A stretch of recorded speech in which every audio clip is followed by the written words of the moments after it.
Good evening. I will call the City Council meeting to order. It's 5:02 p.m. City Clerk, may I have a roll call, please? Yes, Your Honor. Councilmember Gerson, Present. Councilmember Kaji, Present. Councilmember Kalani, Present. Councilmember Lewis, Present.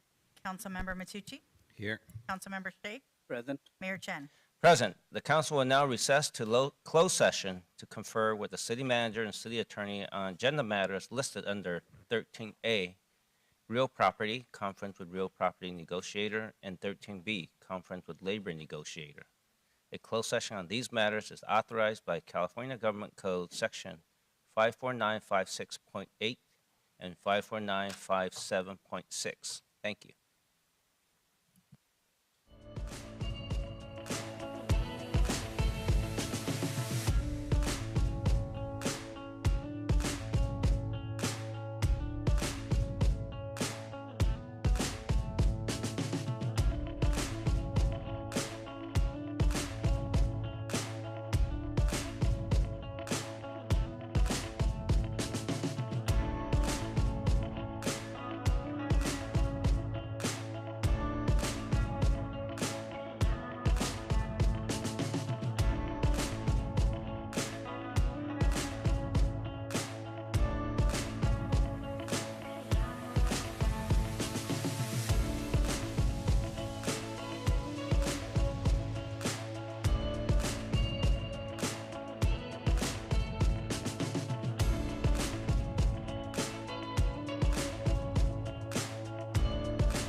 Good evening.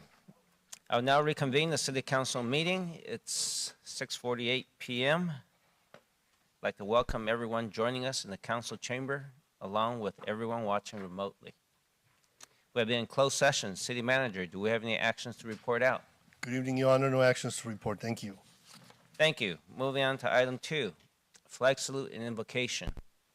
We honor those who make it possible for us to be here today. If there is anyone in the audience who is on active duty or a military veteran, will you please stand or raise your hand so that we may recognize you?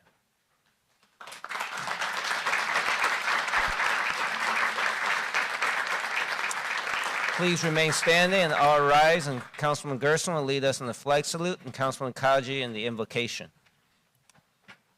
Ready, begin. I pledge allegiance to the flag of the United States of America and to the republic for which it stands, one nation, under God, indivisible, with liberty and justice for all. This evening, I'd like to call to everyone's attention the passing of Pope Francis. He was a man dedicated not only to the church, but also to the greater global community. So as we remember his work and his teachings, and also the immense responsibility now placed on the College of Cardinals, we want to remember the good works he did, and also to share in the grief and sorrow of our friends in the Catholic community. Amen.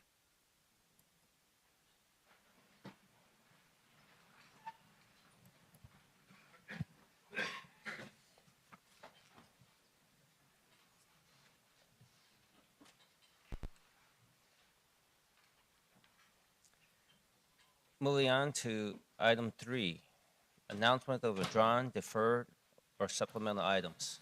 Good evening, Your Honor. Adam Trian, City Manager. We are going to defer item 10D from Human Resources and item 10E from Police to the next City Council meeting on May 6th.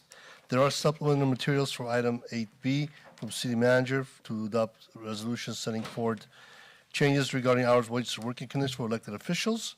And then 8C from City Manager to adopt resolution pursuant to MOU setting forth wages, hours, and working conditions for Torrance Library Employee Association, Torrance Municipal Employee, ASME Local 1117, and crossing guards. Thank you, Your Honor. Thank you. Moving on to item 4, I will take a motion to waive further reading of resolutions and ordinances after number and title. Motion to waive further readings. Second. Start voting, please. Your Honor, that motion carried unanimously. Thank you. Moving on to item 5, council committee meetings and announcements. We'll start out with Councilwoman Kalani. Thank you, Mayor.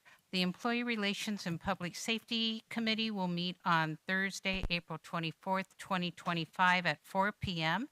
here in the Leroy J. Jackson Council Chamber to receive an update from Torrance Fire Department on the following items: the 2024 Annual Quality Improvement Update Report and SB 1205 Compliance Report. All members of the public are invited to attend the meeting. Thank you.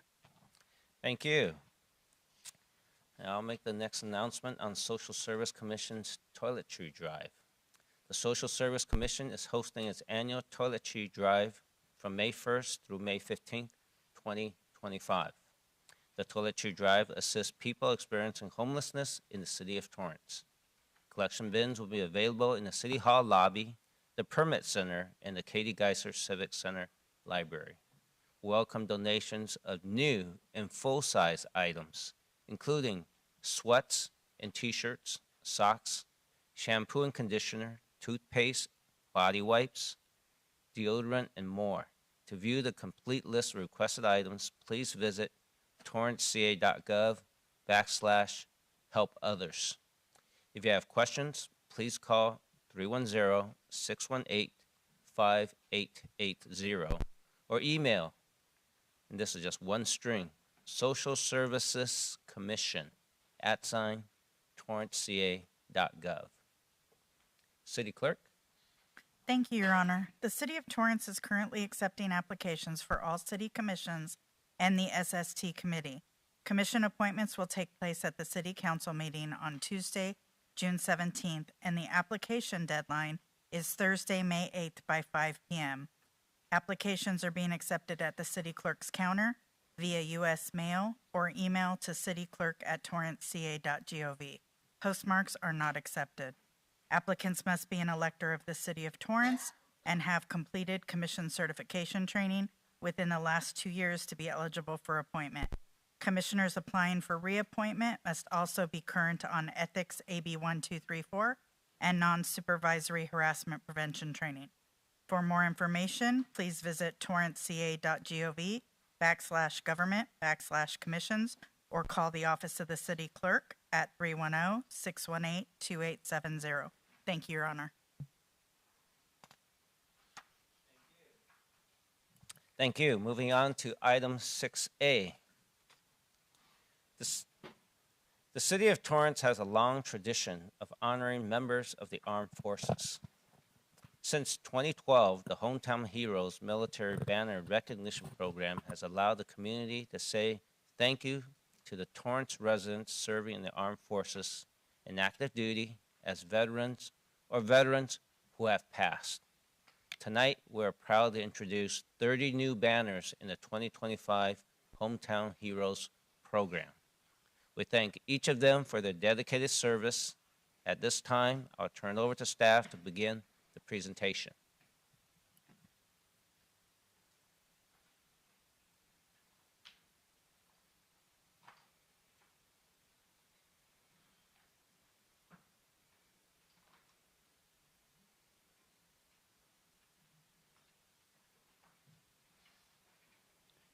Good evening, Mayor and Council. Jill Reed with Human Resources.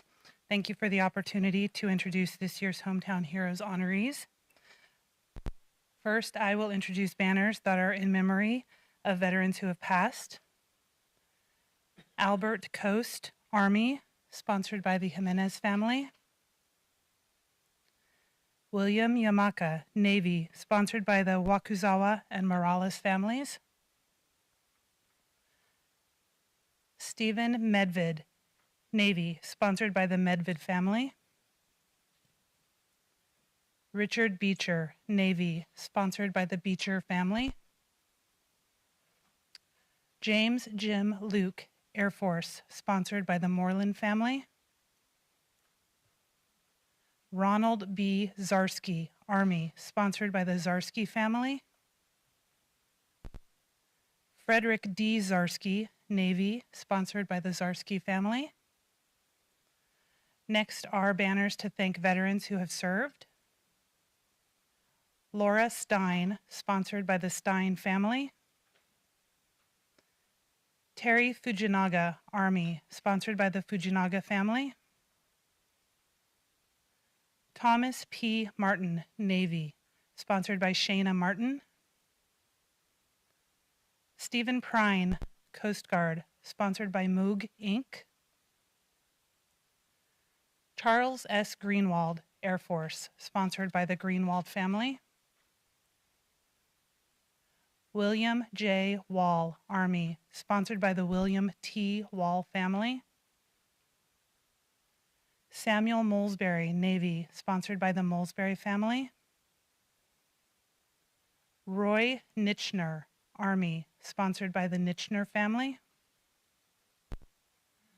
Ralph Gonzalez, Navy, sponsored by the Gonzalez family. Arthur Briones, Army, sponsored by the Briones family. And Susan Velasquez, Air Force, sponsored by the Velasquez family. And finally, I present the banners that proudly honor those members of the armed forces who are currently serving. Jason Duong, Army, sponsored by his mom and dad.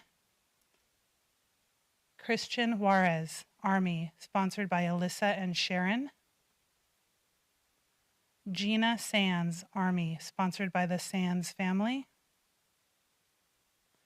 Aiden Brock, Marines, sponsored by the Brock family. Kyle Stratton, Army, sponsored by Mark and Laura Stratton. Jessica Reyes, Army, sponsored by the Reyes family. Cody Allmeyer, Army, sponsored by the Allmeyer family. Trevor Peitzman, Navy, sponsored by his mom and dad. Ethan L. Gutierrez, Navy, sponsored by his mom and dad. Victor I. Ponce, Army, sponsored by the Ponce family. Edward Raw, Army, sponsored by the Raw family. And our final banner of 2025, Jason Miyoshi, Navy, sponsored by the Miyoshi family. And just to note that Jason first got a banner in 2015, and his family wanted to recognize his continued service, so they re-sponsored a banner for him. And that concludes the presentation of the 2025 Hometown Heroes banners. Anyone who's interested in the program can find out more at torranceca.gov/hometownheroes. The slideshow with these banners is available there now, as well as slideshows from all banners going back to 2012, and video from the meeting will be posted there tomorrow morning. Thank you very much. Have a good evening.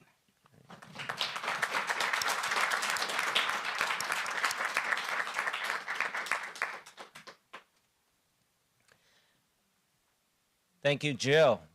The banners look terrific, as always. We're pleased they will be displayed during the 63rd Annual Armed Forces Day Parade and Celebration on Saturday, May 17th, starting at 1:30 p.m., as well as the other Armed Forces Day weekend activities. For more information about Armed Forces Day weekend, go online at torranceca.gov/AFD. Again, thank you to the honorees and to their families, friends, and colleagues who sponsored the banners. Moving on to item 6B. City Clerk, may we have a number and title, please, for item 6B? Yes, Your Honor. This is resolution number 2025-14, a resolution of the City Council of the City of Torrance, California, honoring Anthony Valenzuela upon his retirement from the city after 40 years of service.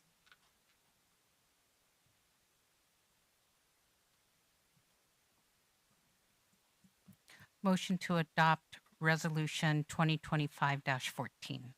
Second. Start voting, please. Your Honor, that motion carried unanimously. Thank you. Moving on to item 6C. City Clerk, may we have a number and title for item 6C, please? Yes, Your Honor. This is resolution number 2025-15, a resolution of the City Council of the City of Torrance, California, honoring Stephen Frame upon his retirement from the city after 25 years of service.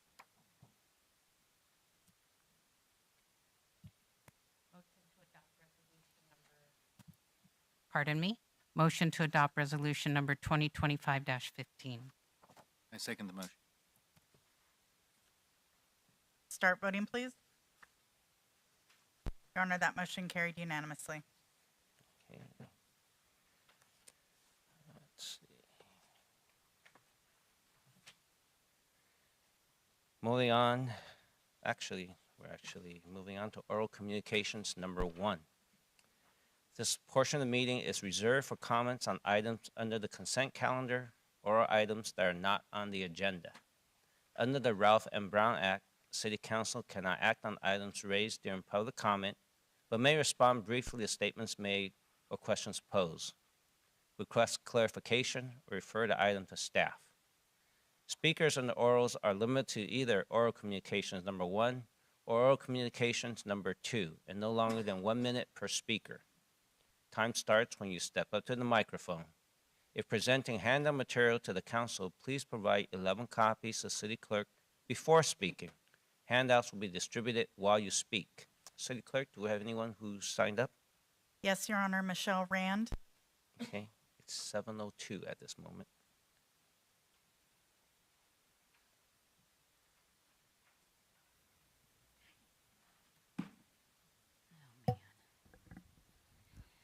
Good evening, everyone. So I would just like to, Christy, come on up here with me. So I'm just here tonight, Honorable Mayor, City Council, as a thank you. The Relay for Life is coming up on Sunday, May the 4th in the downtown Torrance area. And we just wanted to be able to come like we do every year just to say thank you for your support. The American Cancer Society Relay for Life of Torrance has raised over $4.4 million as a community to fight back against cancer. And the vision is simple: end cancer as we know it for everyone. This year's theme is May the Hope Be With You on World Give Day. So each year we bring something. So this year we brought little mini lightsabers for each of you. So we're just going to leave the bucket. But every one of you are invited to come join us. We start at noon on Sunday, May the 4th. So thank you so much for all of your support and for everything you do for the city. Thank you. May the hope be with you. Paul Knapp.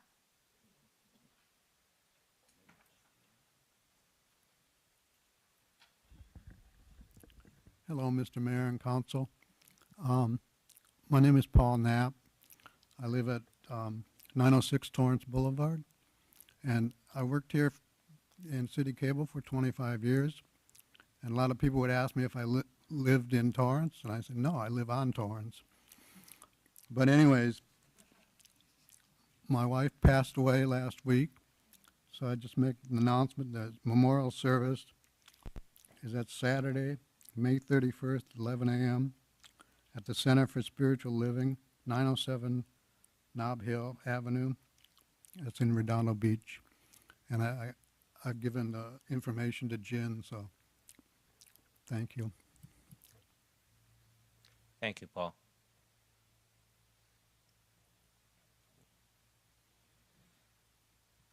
We have a little time. I just want to say, on behalf of the city of Torrance, we appreciate all your service to our city and condolences to the passing of your wife. Okay, we still have time. So yes, you still have the opportunity. So for those who wants to speak during oral communications 1, just please step up to this microphone. And you have 1 minute once you get up there.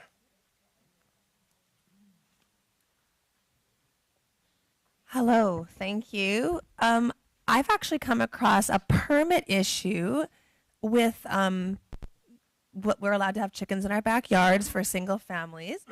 And we thought, while we were filling out the permit, that everything was fine. And it turns out we're not zoned for single family. We were zoned for multifamily R2.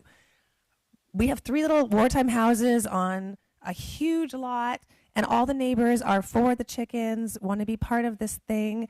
And it turns out we're exempt. So we're requesting that a case-by-case exemptions be addressed per household, because to have us blanketly rejected for a permit when it's not bothering it wouldn't bother any neighbors or anything.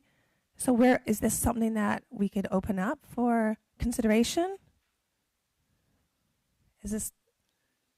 Since it's oral communications, if you have something you want to leave with us, and then Okay. get the information from you. Okay, got it. Thank you. Good evening, everyone.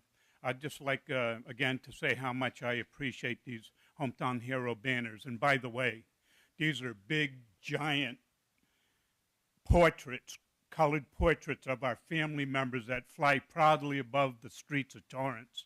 How many cities in the United States would do that for us? And at the same time, if you're driving the Torrance Bakery and you look up and you notice these people, realize that you didn't serve in the military, and they did, and they were committed, and they were willing to go anywhere in the world at a moment's notice. And if you didn't get to serve in the military, please show us the respect that we deserve, those of us who serve and our family members who serve. Thank you very much.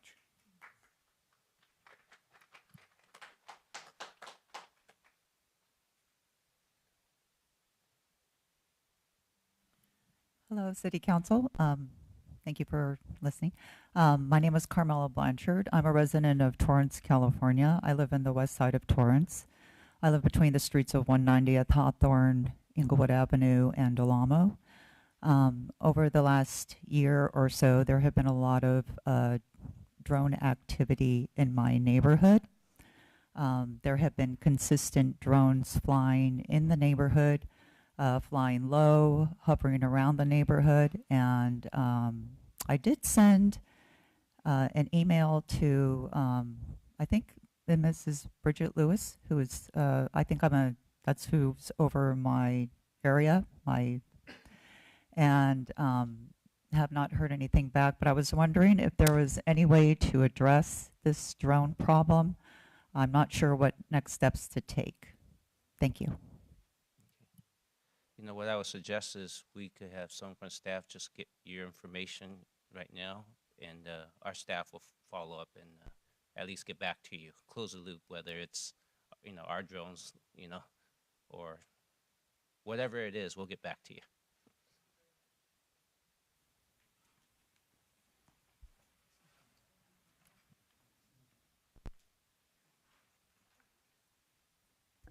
Evening. It's Earth Day, where we take action for Mother Earth.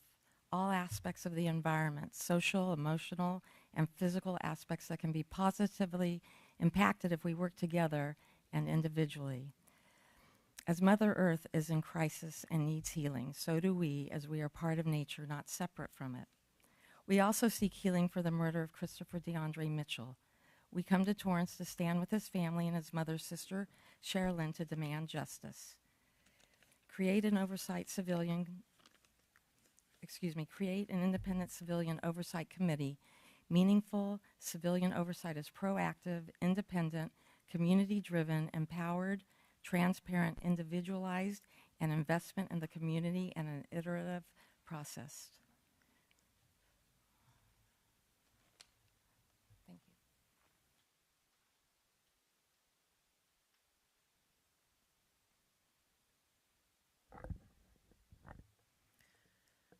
Since December of 2018, what has been so very sad is that the one thing, the primary thing that that Christopher's family wanted, demanded, and ultimately needed from this body was to get answers and to create an independent civilian oversight commission. They couldn't get Christopher back, but they needed answers, and by organized pressure and then by law or by lawsuit, they got them. But what was really necessary, the core ask, the core demand, has been brushed under the political rug by y'all. Her demand is, as is ours, that there be it's an independent civilian oversight commission created, one that would genuinely be helpful to the health and community of the city of Torrance.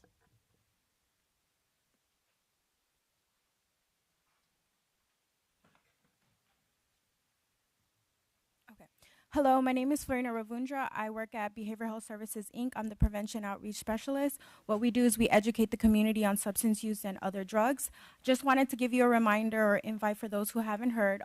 This Saturday, April 26th, is the DEA National RX Takebacks, which we have partnered with Torrance PD and Fox Drugs of Torrance. So this is an opportunity for the community to come and turn in your unneeded medication, and we'll safely dispose it for you. Again, we'll be April 26th, this Saturday from 10 to 2 at Sam's Club on Sky Park Drive. Thank you.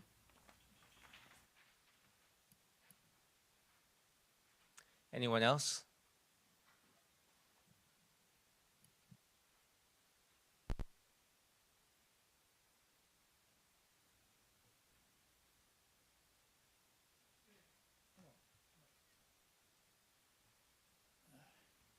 Hello, it's Pork Chop. I just would like to remind you guys, if you missed it, Torrance was in the news.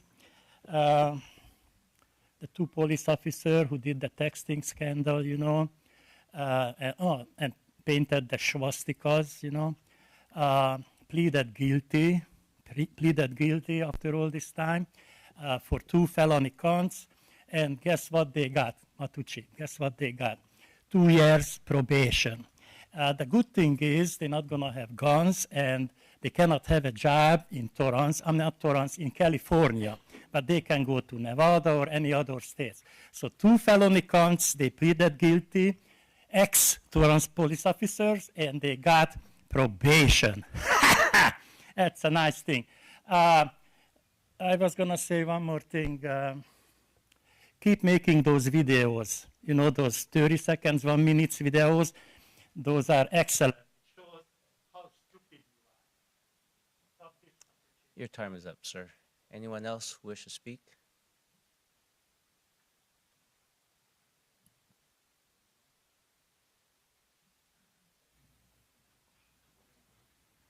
I'd also like to add my support to the Civilian Oversight Committee. The fact that the two officers were able to blatantly get away with what crimes that anyone else committing would see severe consequences for is abysmal.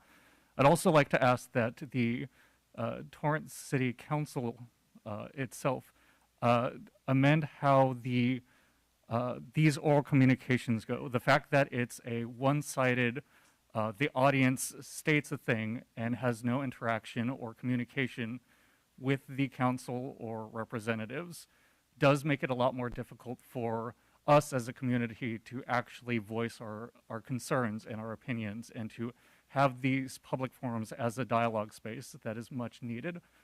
I will point out that many of the rules of decorum that were instituted after the Black Lives Matter movement in previous administrations, specifically to stop the dissent of the audience. Thank you. Anyone else who wish to speak?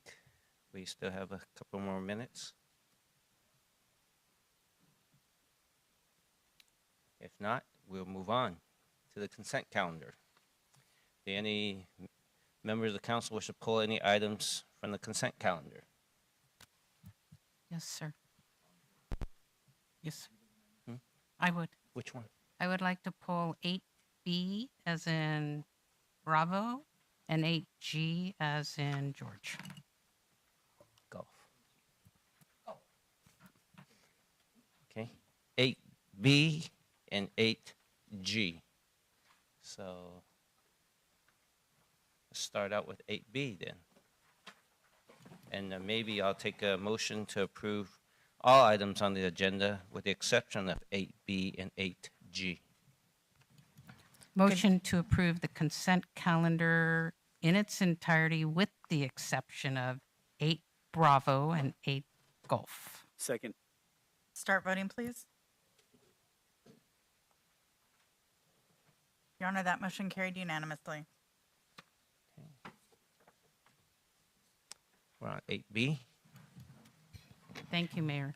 On 8B, I just wanted to, I had some questions about it from the community. So for clarification, well, let me back up, please. I would like to request that we vote on item 1, 2, and 3 separately. And also just some clarification on the expenditure being $30,000. Which doesn't reflect the wages for the elected officials. And with clarification, that is because the dollar amount for the wages for the elected officials was already approved in the budget. Is that correct? Good evening, Mayor and Council. Ian Daly, Finance Director. The amount represented on item 8B, $30,858, is representative of the budget impact with respect to the city clerk pay point adjustment. It is not inclusive of the minimum wage pay adjustment for city council. That amount is referenced in the item towards the end, $243,271. That amount was previously approved as part of the first quarter program modifications, and we didn't want to double represent that cost impact. Thank you. Thank you for that clarification. Any other questions from the members of the council? Okay. Do we have a motion? Well, I had requested, if possible, to separate them out. Sure. Is city clerk? Maybe we have a separate number and title, or do you want? Did you want to do a motion first? It's all included in one resolution, so Okay. I'm not sure. It's all in resolution. Then you can vote whichever way you want, and you could comment on the reason you're voting. Maybe that's another way to do it. Okay. That's fine. Thank you. Okay. City clerk, we have a number and title, please. Yes, Your Honor.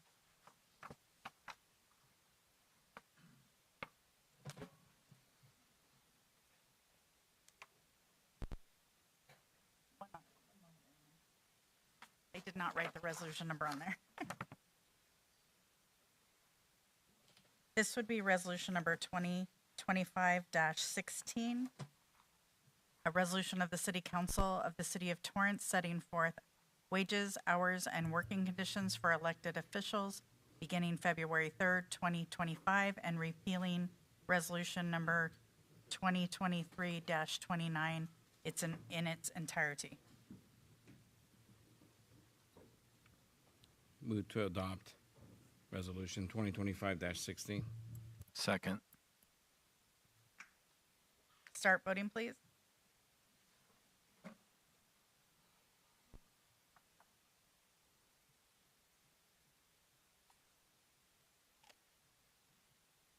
Your Honor, that motion carried unanimously.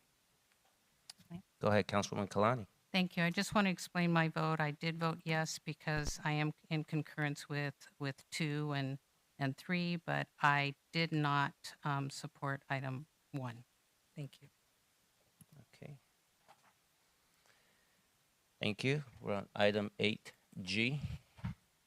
Thank you very much. A comment. I just wanted to thank Mr. LaRocque and the balance of the staff for moving this forward. Oops, there's a presentation. Oh, yes, acknowledging the whole staff. This is a long time coming. It was a lot of work. I appreciate you all. Can we just get an update briefly on some estimated timing at this point? Hello, Crystal Covarrubias, Senior Business Manager with the Community Services Department. In reference to the timeline that's reflected in the staff report, this is very conservative. This is kind of allowing us time to make sure we get through design development, plan check, but we will we'll work hard to get it done prior to. We do estimate 4 to 6 weeks for design development and to have all of our construction documents in for plan check. Then we go through the plan review process. Assuming all goes well, we get our permits issued to us, and then 12 weeks approximately for construction. And that does include inspections along the way.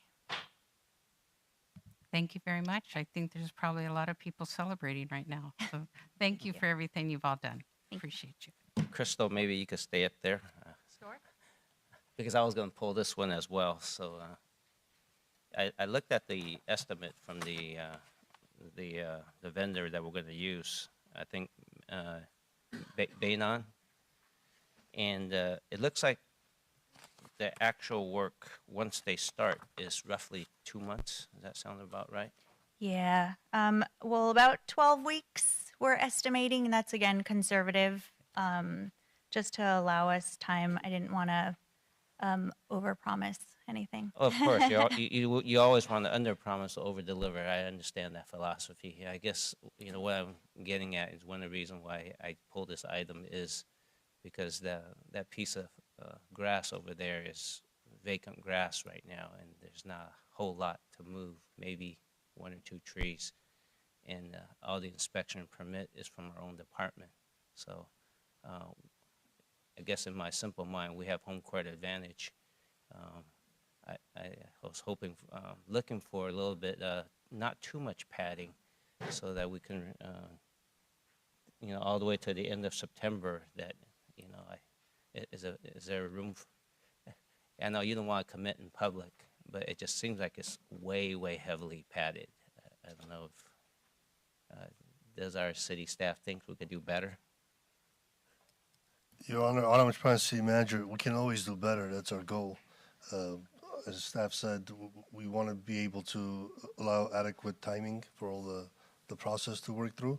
But our aim is to open up as soon as possible. So we'll commit to, again, it's a city project, a city lot, a city park, so we'll be able to the extent possible. Obviously, there's always unforeseen circumstances with vendors, but we want to deliver this project sooner than later.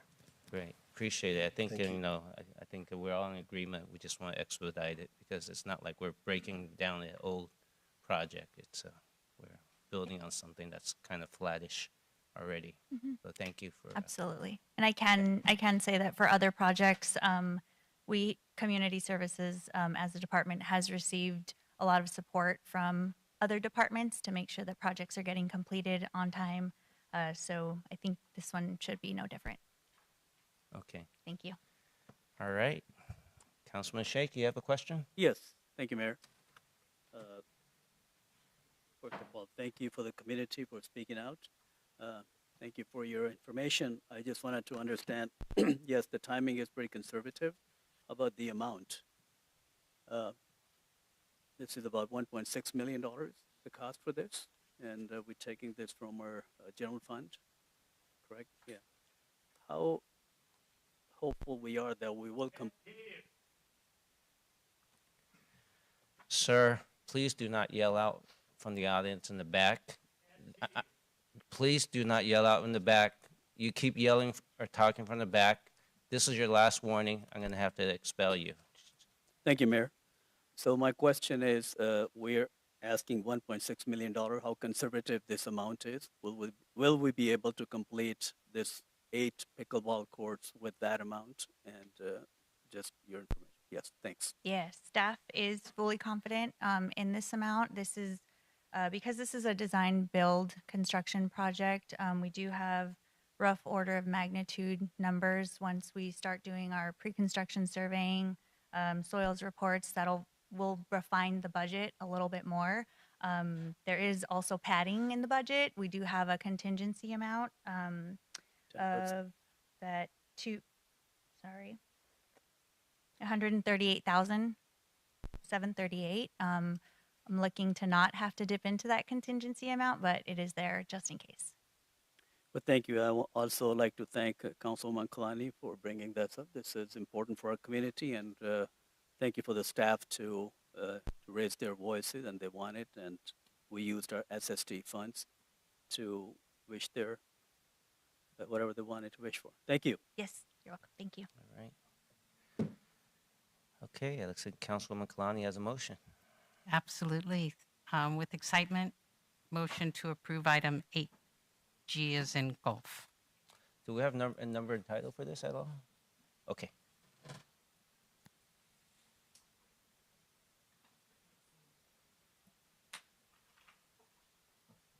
I'll second the motion. Thank Okay. you. Councilman Councilmember. Gerson, second. Start voting, please. Your Honor, that motion carried unanimously. All right, I think we need to go back to item 8C to read the titles for the 3 resolutions. Thank you, Your Honor. The first is resolution number 2025-17, a resolution of the City Council of the City of Torrance, California, setting forth hours, wages, and working conditions for employees represented by the Torrance Library Employees Association, TLEA, and repealing resolution number 2023-56. The next is resolution number 2025-18, a resolution of the City Council of the City of Torrance, California, setting forth hours, wages, and working conditions for employees represented by the Torrance Municipal Employees, AFSCME Local 1117, and repealing resolution number 2023-44, and resolution number 2025-19, a resolution of the City Council of the City of Torrance, California, setting forth the wages, hours, and working conditions for crossing guard employees for the period from April 2025 through June 30th, 2028, and repealing resolution number 2023-57. Should we redo the motion that for all items on the consent calendar except 8B and 8G? Well, if you do a including those motion for resolutions? adoption, that should take care of it. Okay. Motion to adopt the 3 resolutions that were just read. Second. Start voting, please. Thank you. That motion carries unanimously. Sorry.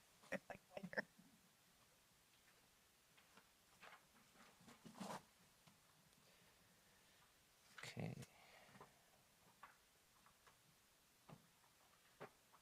Just want to make sure that we're on. I think there's no hearings. Moving on to administrative matters.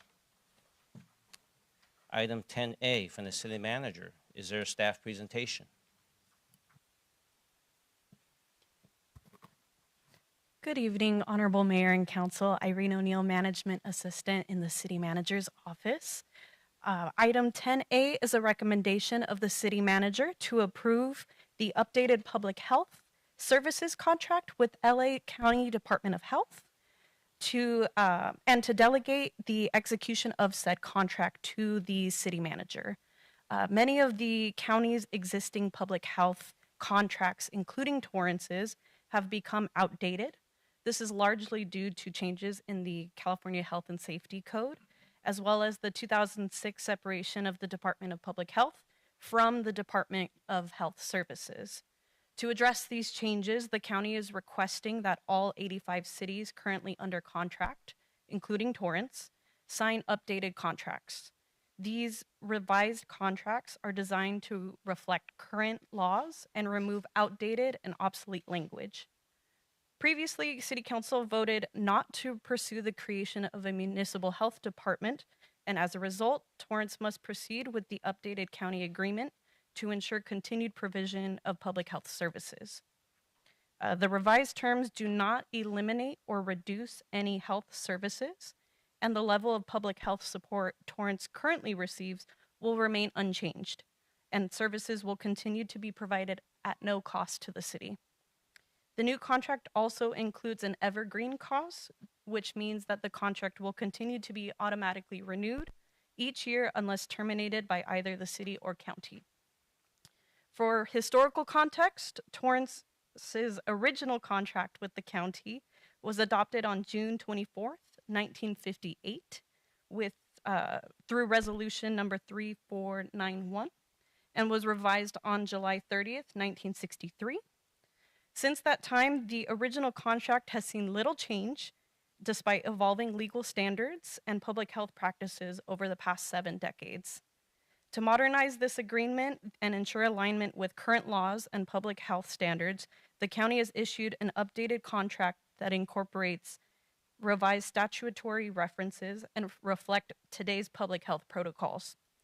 Additionally, in Attachment 2, the updated agreement outlines specific provisions regarding the city's adoption of the county's public health code, which includes any sections that have already been excluded. Additionally, as the original contract was approved by mayor and council, the updated contract must be returned to council for consideration in accordance with the rule of equal dignities. This legal principle holds that the same authority that originally executed the contract must approve any amendments or terminations unless the authority has been formally delegated. Because this proposed contract would terminate the previous agreement, including the original 1963 version, council action is required to delegate authority to the city manager since the county is having its director of public health sign its contract. Staff is available at this time for any questions. Thank you. Any members of the public who has comments or question on this?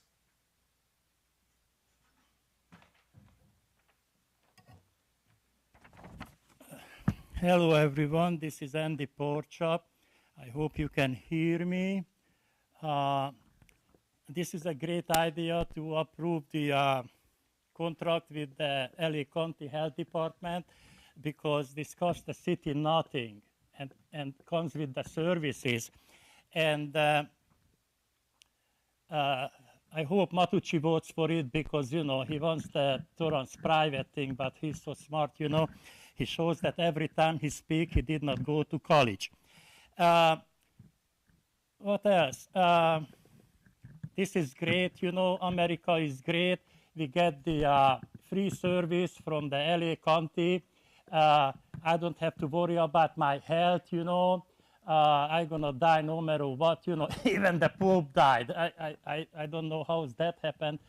But anyway, this is freedom of speech also, so you don't have to tell me what not to do because you are a goober.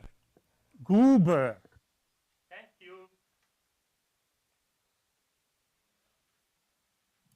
Anyone else from the public who wishes to speak on this item, please step up to this microphone.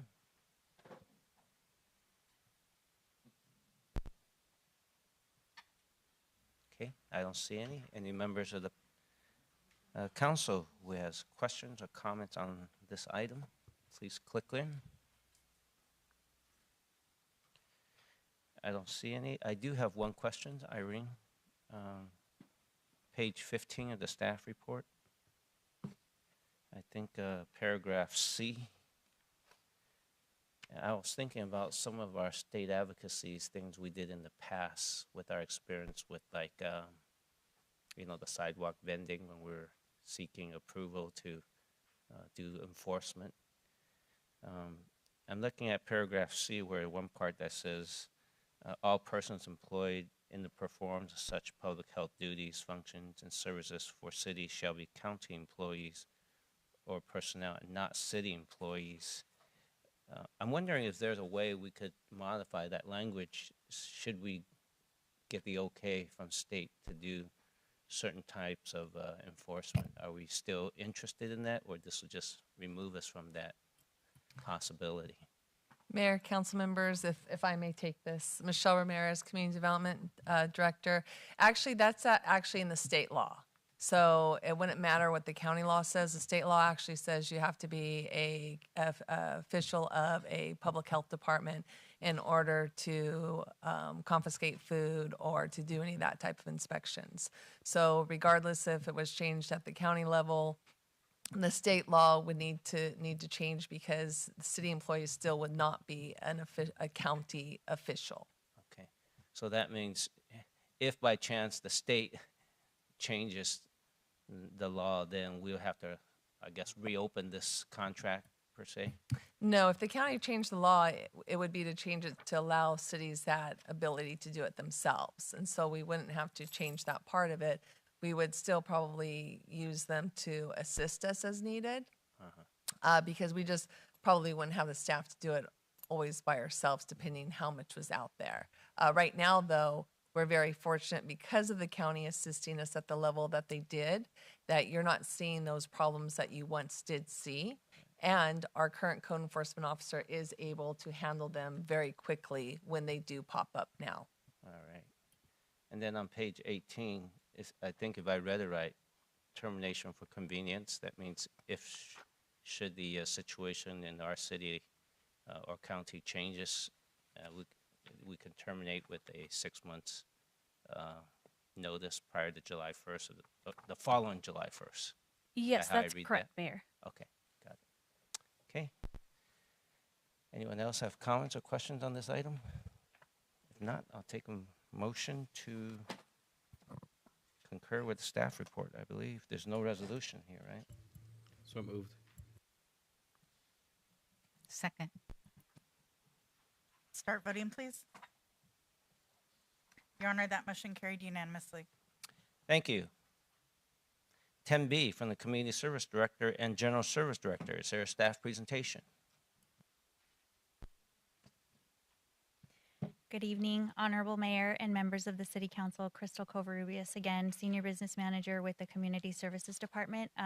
Tonight's agenda item 10B seeks direction on next steps for the World War II Monument Project to be constructed at Columbia Park. I will be kicking us off with a general overview of the staff report, and at the conclusion of my verbal presentation, Tina Chi with Chi Salette will be taking you through a slide presentation of the project's schematic design for your consideration and approval. To provide some background on the project, in 2021, Assemblymember Elmer Tsuchi secured a $5 million state budget allocation under California Senate Bill 170 to support the development of this project here in Torrance, which aims to educate the public on the mass incarceration of over 160,000 Japanese Americans during World War II. In April 2023, City Council approved Columbia Park as the site for the memorial and directed staff to accept $5 million in grant funding from the state of California. And in January 2024, the city executed a grant agreement with the California Natural Resources Agency. Per the agreement, which currently has a project performance period through March 1st, 2026, at least $4 million must be dedicated to design, development, and construction of the monument itself, while up to $1 million may be used for supporting infrastructure such as lighting, walkways, and restroom improvements to the existing bathroom that's there at Columbia Park. The grant also requires the city to consult with a 5-member advisory committee whose members were appointed by the Speaker of the Assembly, the Senate President pro tempore, and the Torrance City Council. In December 2024, your honorable body approved a consulting services agreement with architecture firm Chisolette to provide design and construction administration services for this project. Since then, staff, the advisory committee, and Chisolette have met on a weekly basis to develop an informed schematic design that properly reflects the project's purpose and creates an inclusive and reflective public space. As part of the effort to procure and verify the names to be inscribed on the monument walls, we've partnered with the E-Day Project, a groundbreaking national initiative that seeks to memorialize the names of all Japanese Americans who were incarcerated in wartime camps across the United States during World War II. The advisory committee, Chisolette, and staff continue to coordinate with the E-Day Project to finalize the data set of names, which will be a key feature informing the final monument design. Given the specialized nature of this project and the need to ensure accuracy in the name verification process for all 160,000 individuals, additional time and funding are necessary. Based on the updated project design that Tina will be taking you through in just a few moments, the updated cost estimate for full project implementation is estimated at $9.99 million, leaving a funding shortfall of $4.99 million. Approval of the schematic design and direction on the funding and timeline requests are critical for the success of the project. And in order to proceed, staff is seeking direction from your honorable body on the following: to include the project in the city's 2025 state legislative advocacy priority projects list, to formally request an additional $4.99 million from the state as part of the upcoming delegation trip to Sacramento later this month, to request an extension of the grant through December 31st, 2026, to allow adequate time for final name verification, preparation of construction documents for bid, and actual construction of the project.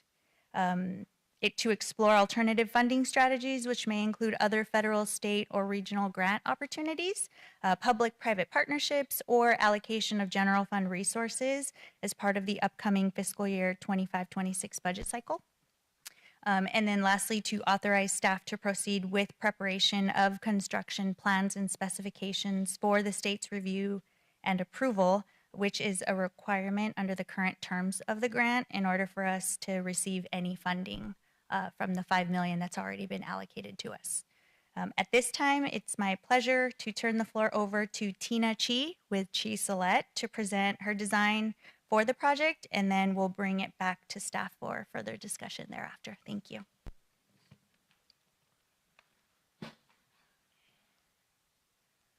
Okay, good evening. I'm Tina Chi, Chisolette, Architecture and Landscape Architects. So it's my I'm very honored to present to you and to the public our design progress on this World War II incarceration camp monument at Columbia Park. After Pearl Harbor was attacked, Roosevelt, he used the Alien Enemies Act and executive orders to incarcerate over 154,000 people of Japanese ancestry. And so this monument is to recognize the hardship and the injustice that these people endured, so that this is never forgotten and repeated, which is so relevant today in enlightening today's society and future generations of this tragedy. Okay, so part of our design process, we look at the historical imagery, and as you can see, when looking at these images, you get this sense of kind of endlessness. When was this going to end? People are waiting in line. People are waiting for trains to be sent to these camps. They're working in farms. And it is just sort of this desolation and isolation you feel. At the same time, you know, to give themselves a sense of a place of respite, a moment, they created themselves these gardens. And you can see the kids on the boulders. Next, please. So this project will be focusing on 10 camps, which you see illustrated here in these photographs, as well as recognizing the people prior to the 10 camps. And as Crystal mentioned, people, you know, it started from the West Coast and went all the way to Arkansas, Louisiana, and so forth. So it really did span quite a bit of across the entire nation. And what's striking in these 10 images of the camps is just this kind of isolation. You know, they were removed completely from society, you know, on purpose. And the top 5 camps listed, shown here, they had a mountain backdrop. But you can see this vastness, this endless sense of the barracks and this miles and miles of rows, and really just nothing there.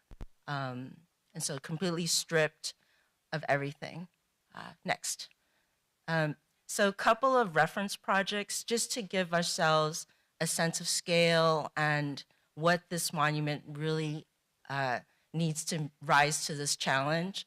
We went to Washington, D.C. to look at a couple of memorials. So you see here the Korea War Memorial, which recognizes over 38,000 soldiers, the use of black granite, and how very important this sense of reflection is in the polished granite, and that you see your own reflection in this memorial.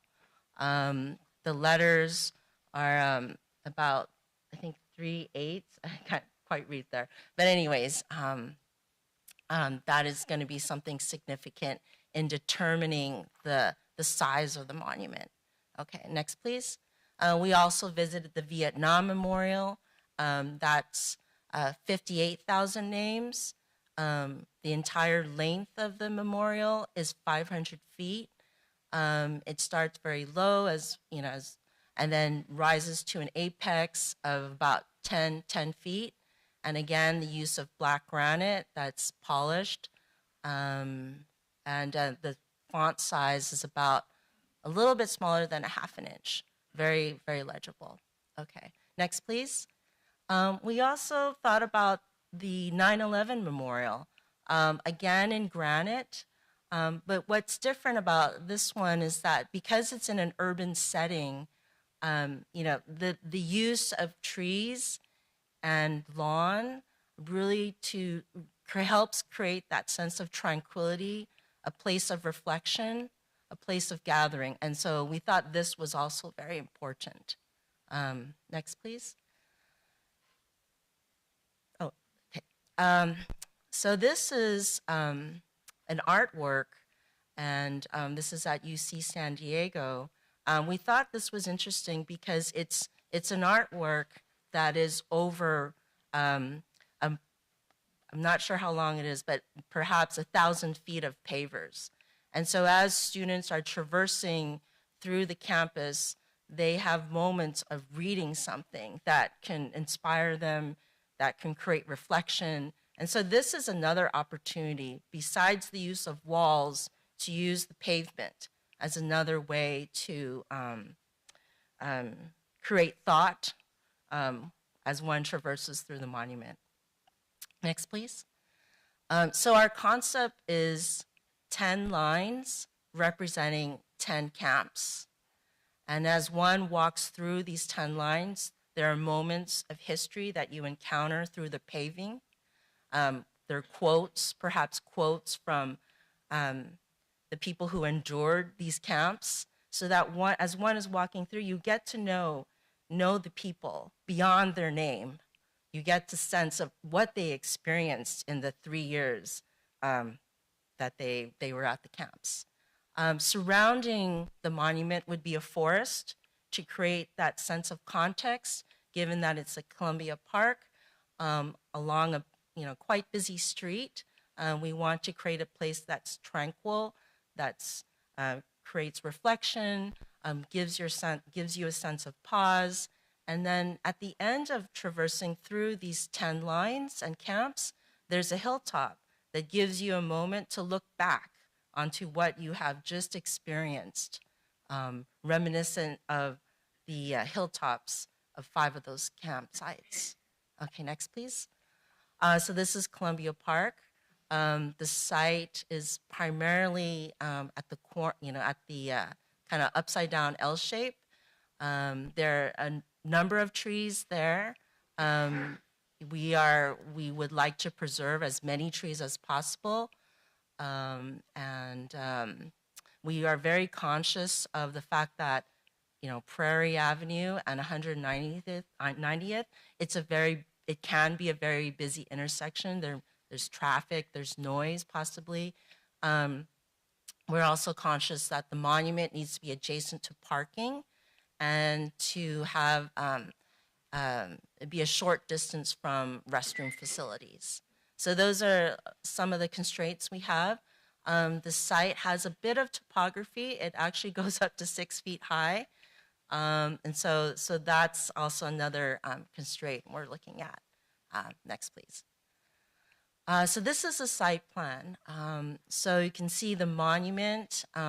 It's not at the corner, and it's kind of in between the parking and the corner.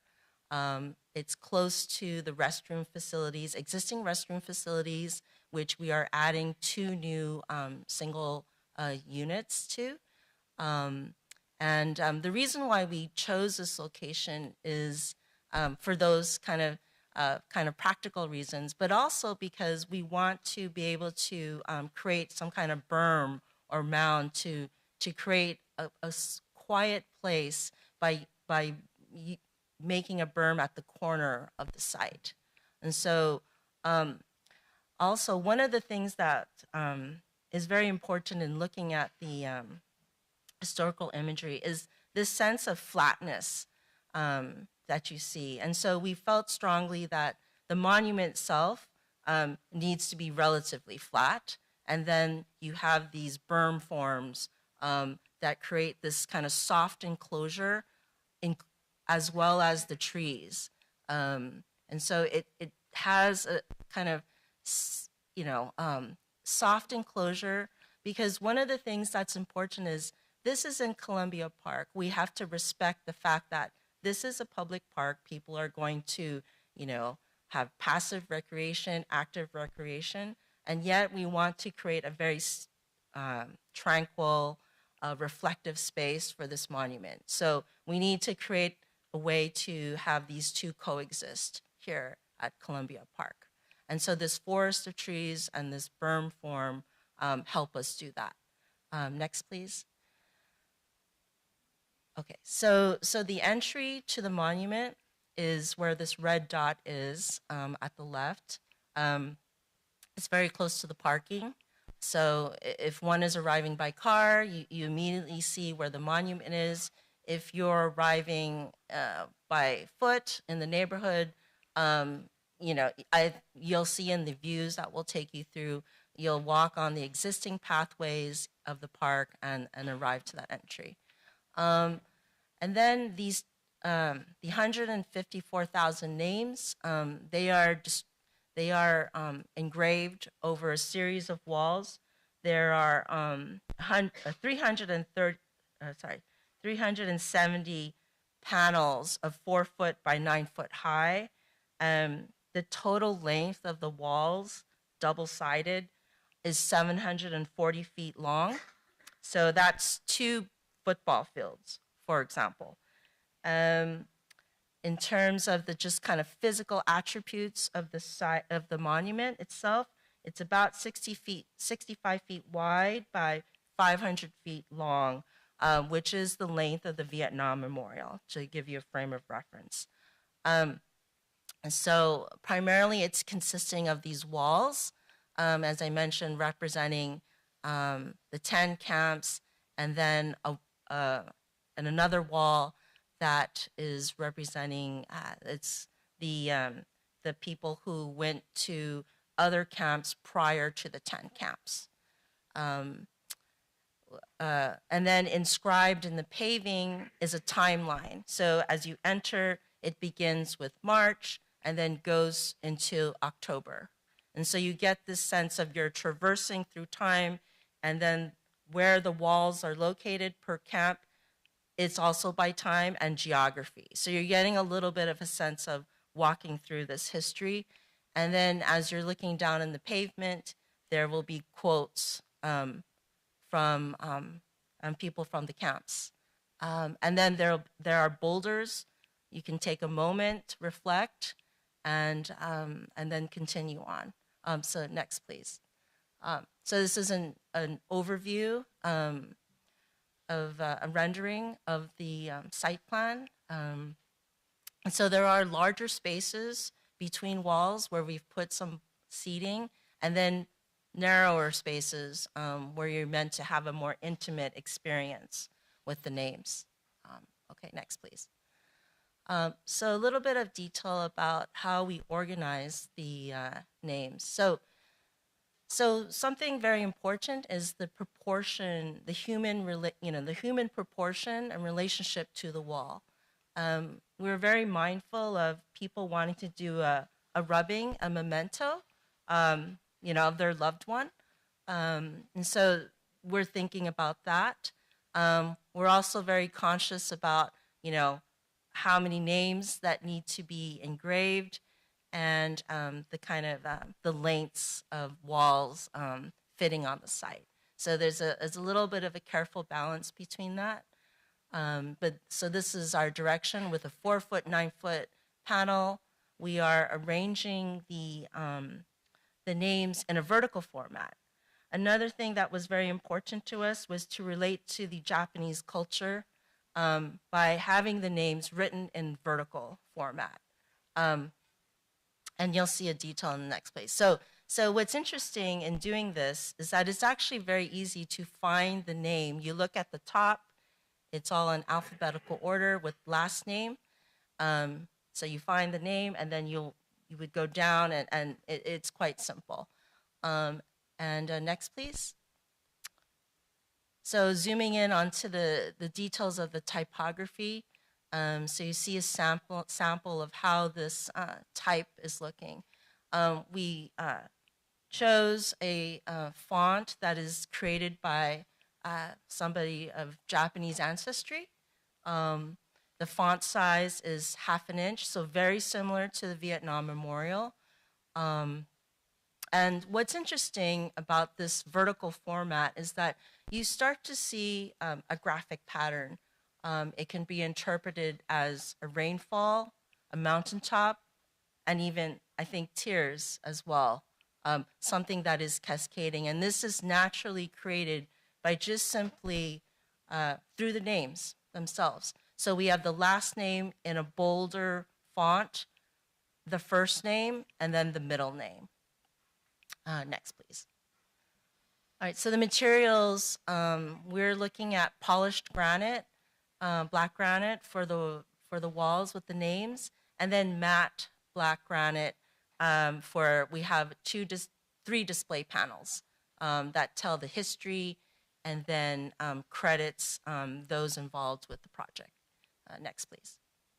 So I'm going to take you through a couple of views through the project. So this is a view coming from the corner of Prairie and 190th. You have the sign, the park sign, and the sculpture.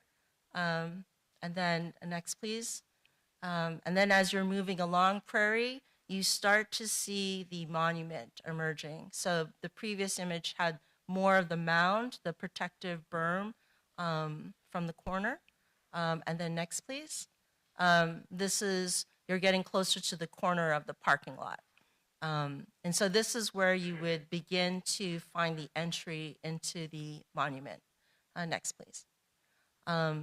If you're coming from the parking lot, this is a view you would have. You'd see the flagpole, and then behind the tree, you'd see a sign for the monument. Next, please. Getting a little closer. So you start to see that. And as part of this project, we are increasing the widths of the existing pavement at this entry point. So this would be new pavement, but in the style and form of the existing park to respect that. Okay, next, please. And so you would arrive at this plaza space. It's about 15 feet deep, where we expect groups to gather. That you would be looking at 2 display panels that would tell the history of this monument, of history of the incarceration. Okay, next, please. And then as you enter, you begin to see these series of walls, beginning with the 6,400 people who were incarcerated prior to going to the 10 camps. So we start with them. And then as you're walking, you can see this, quote, "Ancestry is not a crime." So that's the beginnings of kind of understanding what this is. Okay, so next, please. And so this is a view at the edge of, the existing lawn and the monument. And each of the walls, you know which wall you're at, because at the thickness of the wall, the camp name is listed.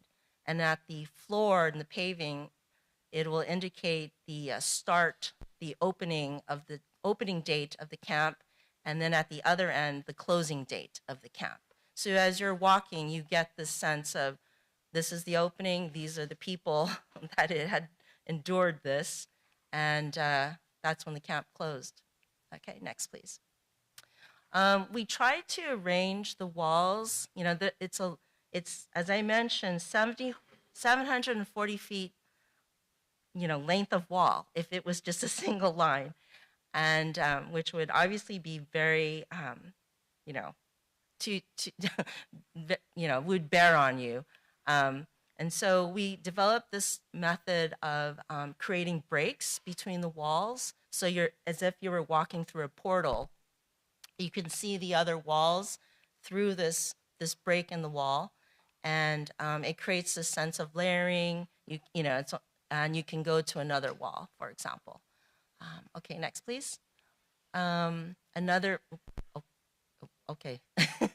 Oh, could you go back, please? Yeah, so another view. So again, you see the name of the camp at the thickness of the wall, and then the quote in the paving. And these quotes are actual, they're from interviews we listened to, and they are associated with somebody on the adjacent wall. Next, please. And then, so at the end of this journey, you arrive at that hilltop where people can sit and gather and reflect upon what they just experienced.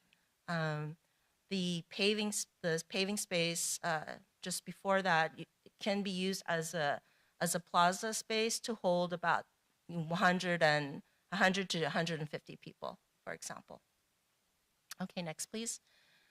So in the evening, each of the walls have a linear light that'll fully illuminate the names. Next, please. And so you get that sense. And I think we talked about having this light on, maybe until 10, and then it would be dimmed down. But in terms of safety, the team is thinking to have these lights on until dawn. Next, please. And then a view from it, from one of the park walkways.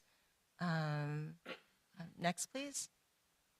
And then a view as you head back towards the parking, the back sides of the display panels, having an image perhaps of the barracks. And then at the very end, the credits monument panel, sorry. And I would like to mention the number of trees. You saw this forest of trees. it would be 154 trees, 1 tree per 1,000 people, to kind of commemorate, again, those numbers of people who suffered this. Okay, thank you.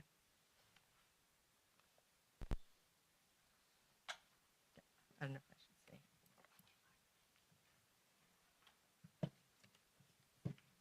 Okay, so this concludes staff's presentation for agenda item 10B, and we're available for questions. Thank you. Great. Thank you very much, and thank you for the presentation. I think at this moment, we'll go to the public to see if any member of the public wishes to speak on this item. Please step up to the microphone. Get 1 minute per speaker. Your Honor, we had some pre-signups. Oh, my fault. Go ahead.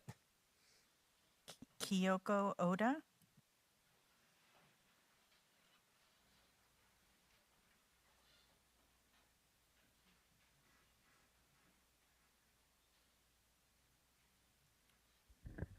Good evening. I want to thank the council and our architect for your leadership. I hope that you give me some grace. My name will be on this wall, so this is very personal. The World War II camp wall will be an important monument that you're going to build, and it will be a reminder of the violations of human rights that have no place in America or in the world for that matter. Kanji Sahara, the original designer, wanted it to be foreboding because 1941 was a chaotic and fearful time. I am representing the Tuna Canyon Detention Station Coalition. On December 8th, President Roosevelt authorized Presidential Proclamations 2525, 2526, and 2527 to arrest or to cause the arrest of the leaders of the community.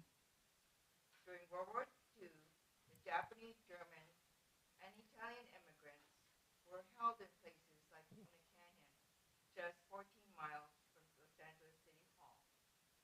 The wall will draw pilgrims and people from all over the world.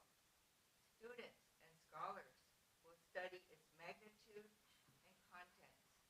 Ma'am, your time is up. That Dr. Duncan Buchan Williams Irecho and his determination to share it with Ma'am, your time is up. Sorry. We got it. We have 1 minute. Thank you. Understand. Thank you. I might not be here in a year or two, so Understand.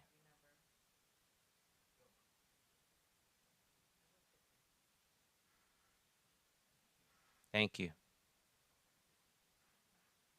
Brett Smith.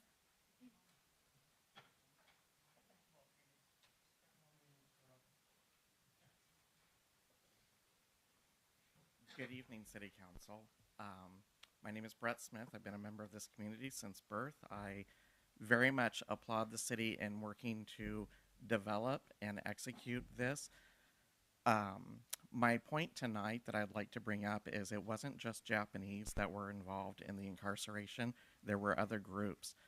Kanji's original proposal included those other groups, and it appears that those other groups will not be included at this time. So what I am asking of the City Council, the city, is to consider perhaps a phase 2 where those names would also be included, namely the Italians and the Germans.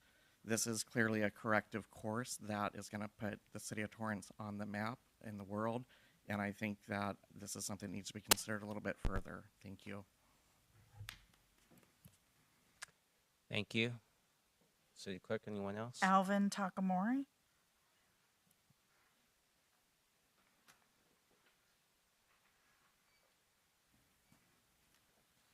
Hello, Mayor Chen, council members. I just want to remind you that one of the values of this project is not just to be a static monument for people of Japanese ancestry, but an important educational tool for this and future generations of all races. As you can see, with the current administration's fabrication of a crisis as an excuse to ignore individual human rights, the lessons of this project can teach all of us are very relevant today.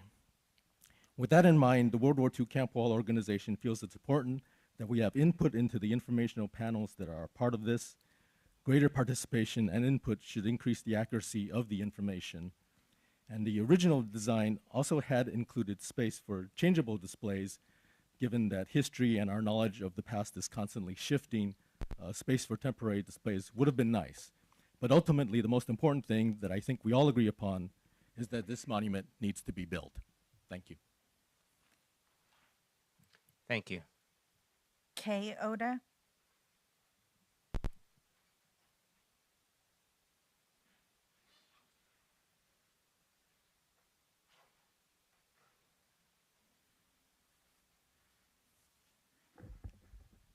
I support the wall project. You have often heard, let it never happen again. This is the motto of many civil rights organizations. The the monument wall should include all those who were incarcerated in these facilities. There were 75 facilities in the ratio that Duncan Williams is working on, and he includes all. 1/3 of them were Japanese citizens, 2/3 were American citizens. What I profess is that we should include anybody incarcerated in the 75 sites that Duncan Williams uses, that the the monument wall is using for the names. Thank you.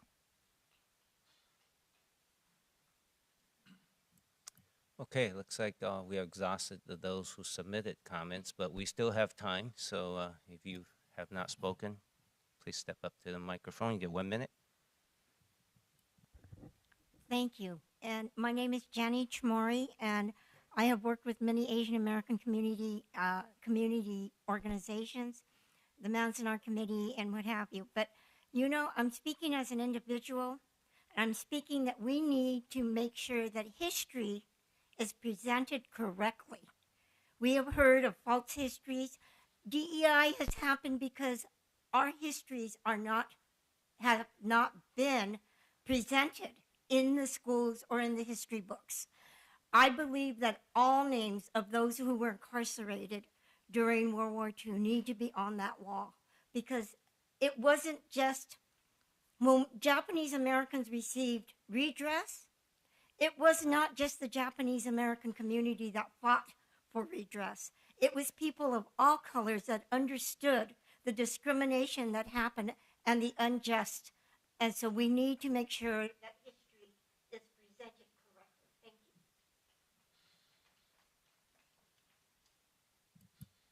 Anyone else want to speak?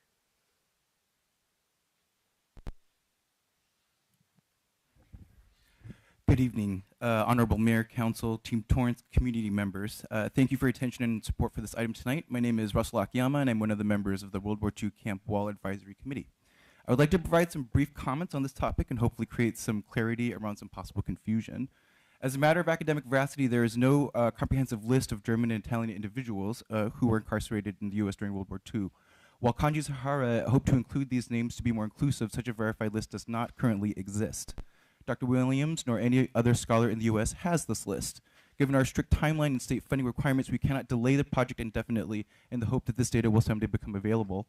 While Tuna Canyon may have a list of German and Italian internees, using that list alone would unintentionally leave out those who were not detained at that specific site.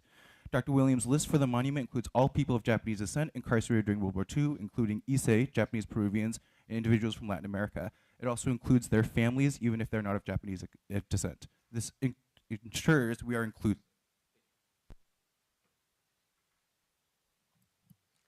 Thank you. You really spoke fast on that one. Anyone else?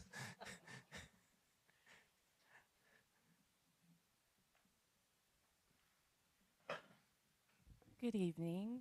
My name is Lisa Akiyama Robinson. I also serve on the World War II Camp Wall Monument Advisory Committee. I'm going to finish what he couldn't get to, so give me just a second. It also includes their families, even if they are not of Japanese descent. That's in reference to the names that we do have that are vetted. This ensures we are as inclusive and accurate as possible with the verified information currently available. The decision to accept, approve, and recommend using Dr. Williams' data was unanimous by our committee. We as a committee desire that this project represents a coming together for healing and education and are committed to the continuing progress of this monument. As Frank Abe says in the literature of Japanese American incarceration, I will be the friend we didn't have when we needed one the most. Thank you for being that friend for our community through your presence and support for this monument. Thank you. Anyone else who has not spoken on this item that wish to speak, please come up to the microphone.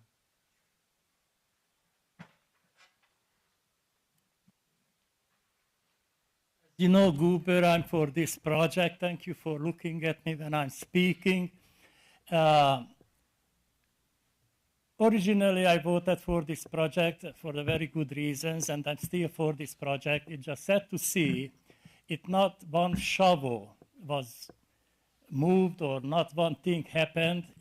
We are in the planning position or planning time, and the price jumped up to $10 million, you know. So first we started with 5 million, and then we don't have money even to start with, or why would we start if it's gonna cost $10 million?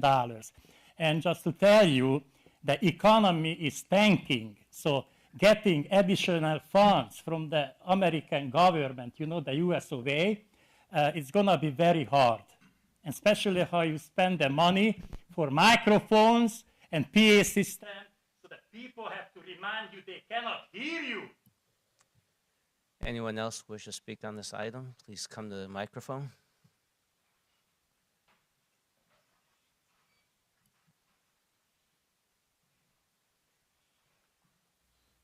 Good evening, can you hear me? Good evening, Mayor and Council, city staff as well.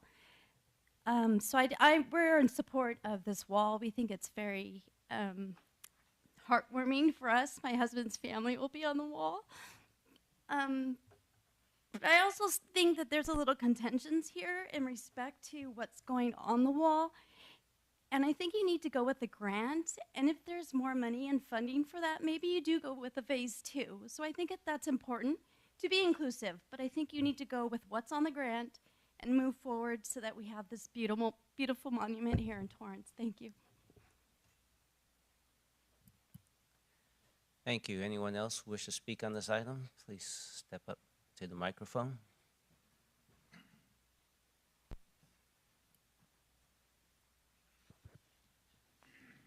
It's often said to have these kind of things to remind us to never let it happen again. However, it currently is happening again with a lot of our residents and including citizens being sent to concentration camps in El Salvador.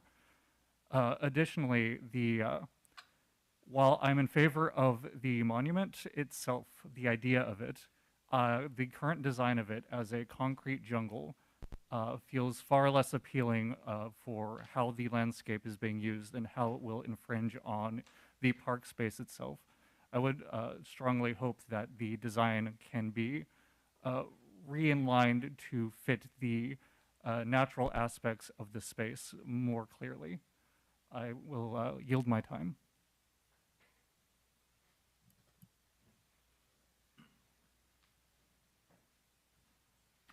Anyone else wish to speak on this item? Well, thank you all for providing your comment. And Ms. Oda, if you didn't finish, please email us your comments so we can read it. Okay, got it. Thank you very much. Okay, anyone else before we come to the council? All right, Councilman Kaji. Thank you, Your Honor, and thank you to Chief Salette for this presentation. One thing that struck me with the design was the use of trees. And I think looking at the 10 camps that were spread out throughout the western and central United States, also the southeast, all of those spaces where the camps were built were devoid of trees. They were in the high desert like Manzanar, or they're in swamplands.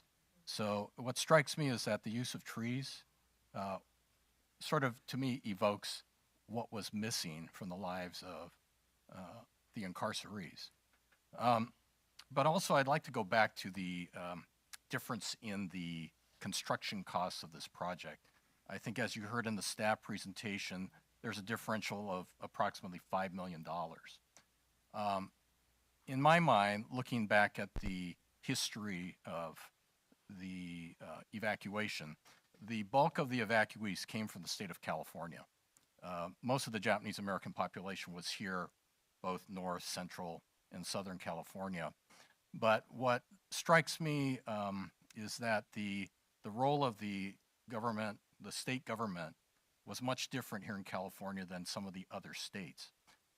Going back to the alien land laws of 1913 and 1920, which exclusively prevented Japanese Americans from ever owning land, or Japanese immigrants to California.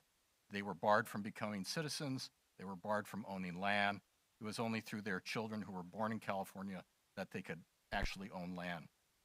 But in addition, as the nation moved towards Pearl Harbor and then the attack on Pearl Harbor, the state of California also took actions against its Japanese American population.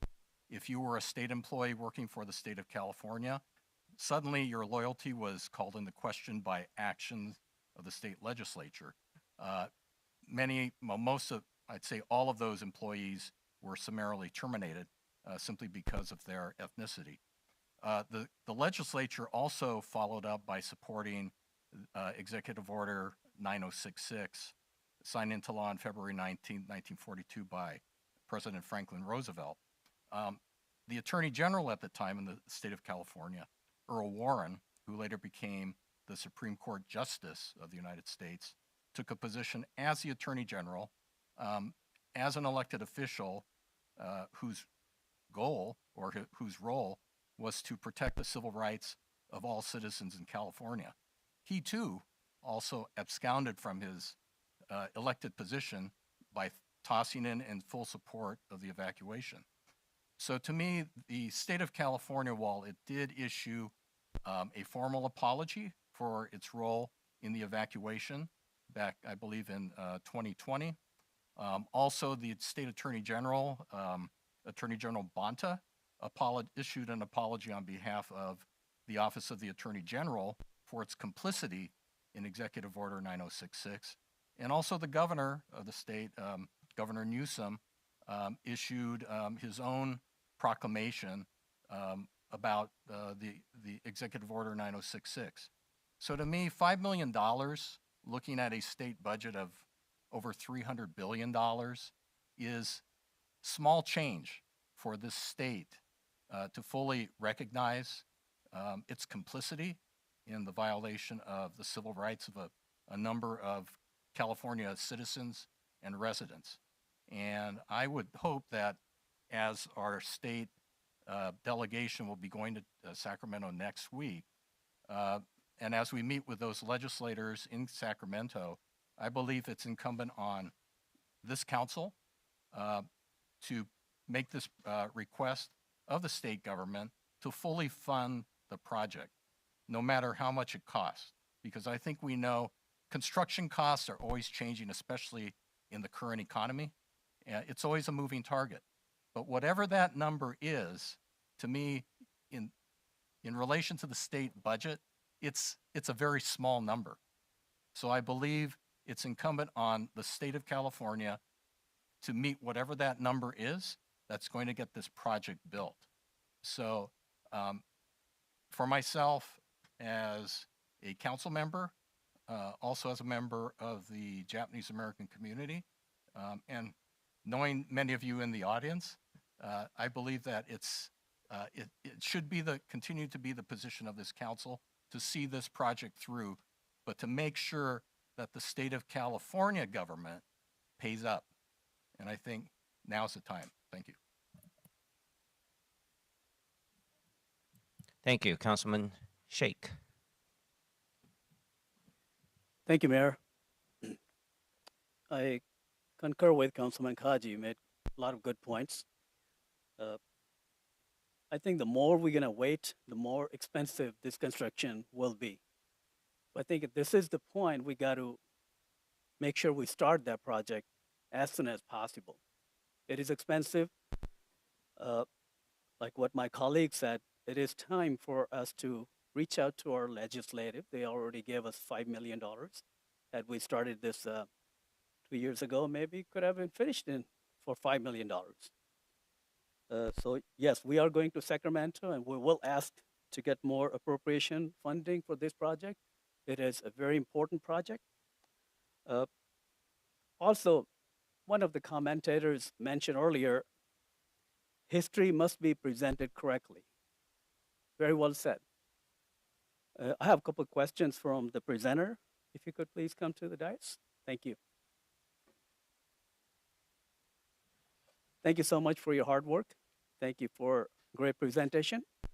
I believe you mentioned that we have 154,000 names to be inscribed. Right.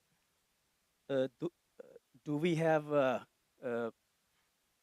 from Italian and Germany names also in those monuments? No. So the 154,209 names that we have so far, that's been working with the Array project, Dr. Duncan Williams, and we've been associating with him, and he is providing the names. So that's where I get that number. But you believe that there were some other Italian and Germans, they were incarcerated?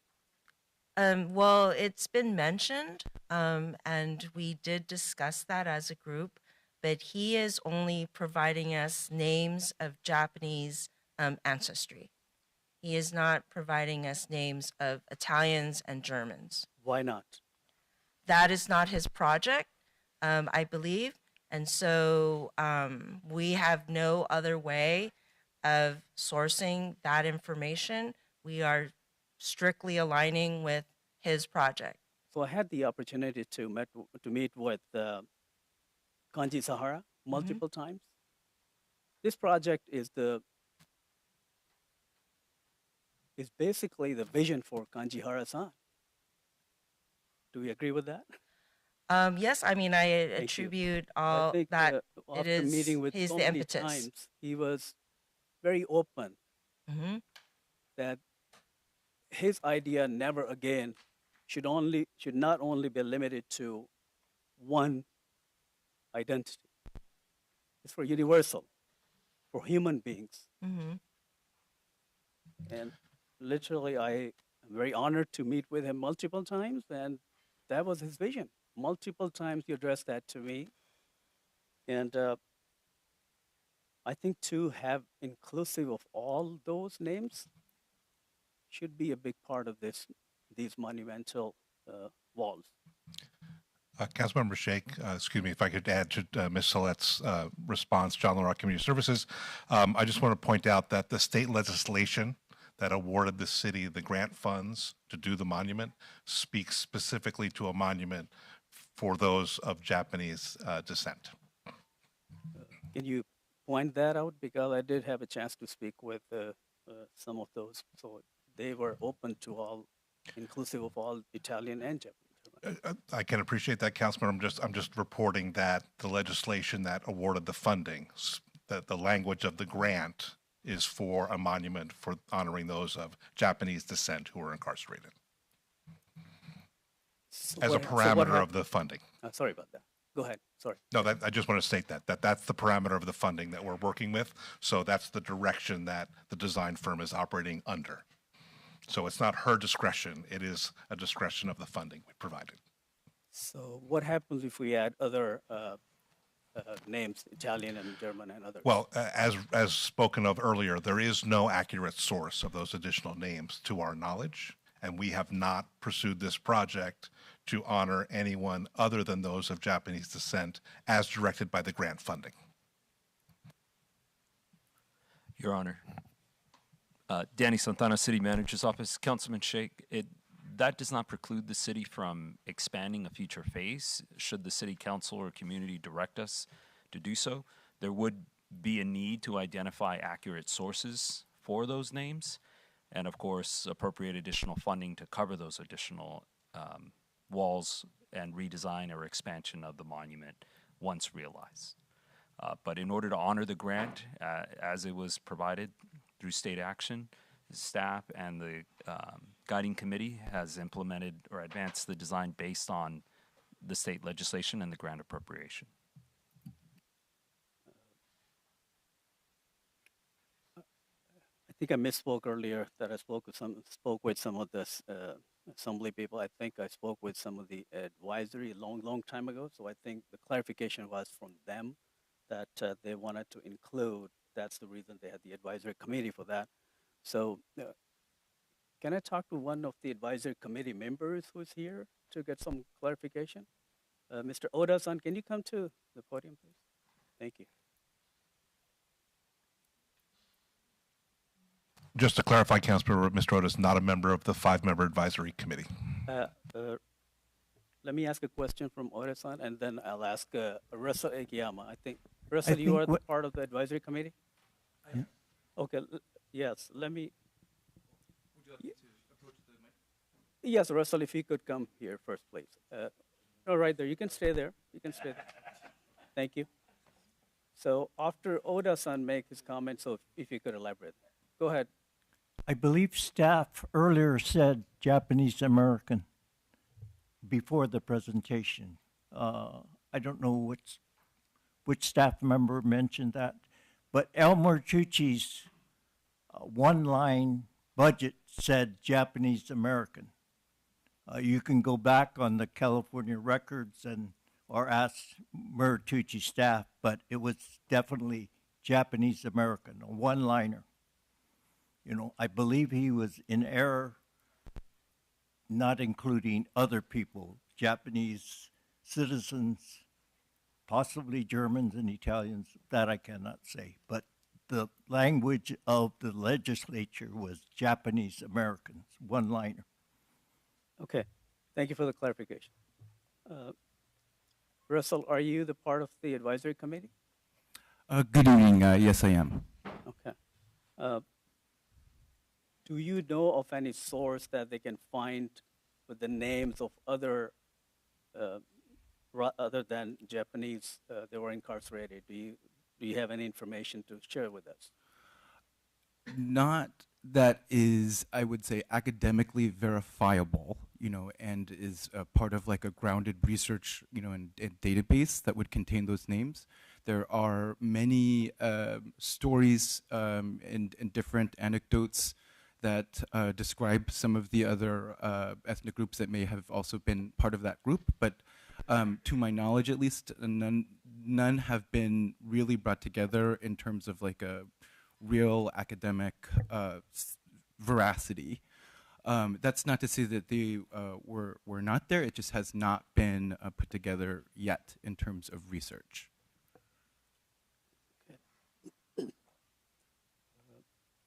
Okay, I'll come back to you. Thank you for clarification. Of course, thank you. Thank you, John. Appreciate it. Councilwoman Kalani. Thank you, Mayor. First of all, I just want to say the design is absolutely stunning. I mean, just looking at the pictures was very moving for me, especially to think of something like that in our city. So I'm quite frankly heartbroken that under the circumstances we've got such a difference in the project cost, almost doubling. But I appreciate your comments, Councilmember Kaji, and go get us the extra $5 million, please. I did have a question, though. I don't know who that would be to. And let me back up one more time and just say I was really honored to be involved in this project or know about it since its beginning and inception and, you know, and the start of it. But would it be possible and keep within the original approval guidelines to have a statement somewhere on the wall that said, you know, in honor of those unknown, in recognition of those that have been overlooked or missed? Would it be possible to have some kind of statement there in a prominent area? Yes, I was just thinking that as well as people were discussing the issue. And I think in the display panels at the entry, that would be the appropriate place to have some statement of that nature. Okay, I would appreciate that. I would appreciate that very much. I had a couple of questions. Earlier, I had asked where would the granite be sourced? I'm concerned about some of the tariffs. I heard that it would all be sourced from the United States. I'm a little bit cautious about that. Maybe it's purchased by someone within the United States, but it's coming from outside the United States and subject to tariffs. Yes, so early in the process, we quickly identified at least two fabricators. One has a quarry in Northern California. The other is a stone broker who can source throughout the U.S. as well as internationally. We've discussed the tariffs, the issue of the tariffs. We're actually advising to source the stone locally, not only because of the tariffs, but also lead times that would be problematic in a very tight construction schedule. So our goal is to, because, you know, the tariffs, 25% or whatever it is, that would be compounded by, again, lead times. And so all the savings that we would get, perhaps sourcing it from somewhere like Asia, that would be all gone by the time we had to pay for shipping. And so it's really not a savings, and we're not looking in that direction, or we're not, I am not advising that direction. Okay. It's also a large quantity, so if you don't source it from the same quarry, it's not going to match. Yes, and then if there's a panel that is broken, that needs to be replaced, sourcing it, you know, overseas is not a really good option as well. Got it. Okay. Okay. Thank you. I like the presentation so much. This is a hard question to ask, but is there any way it can be downsized? Give you a break.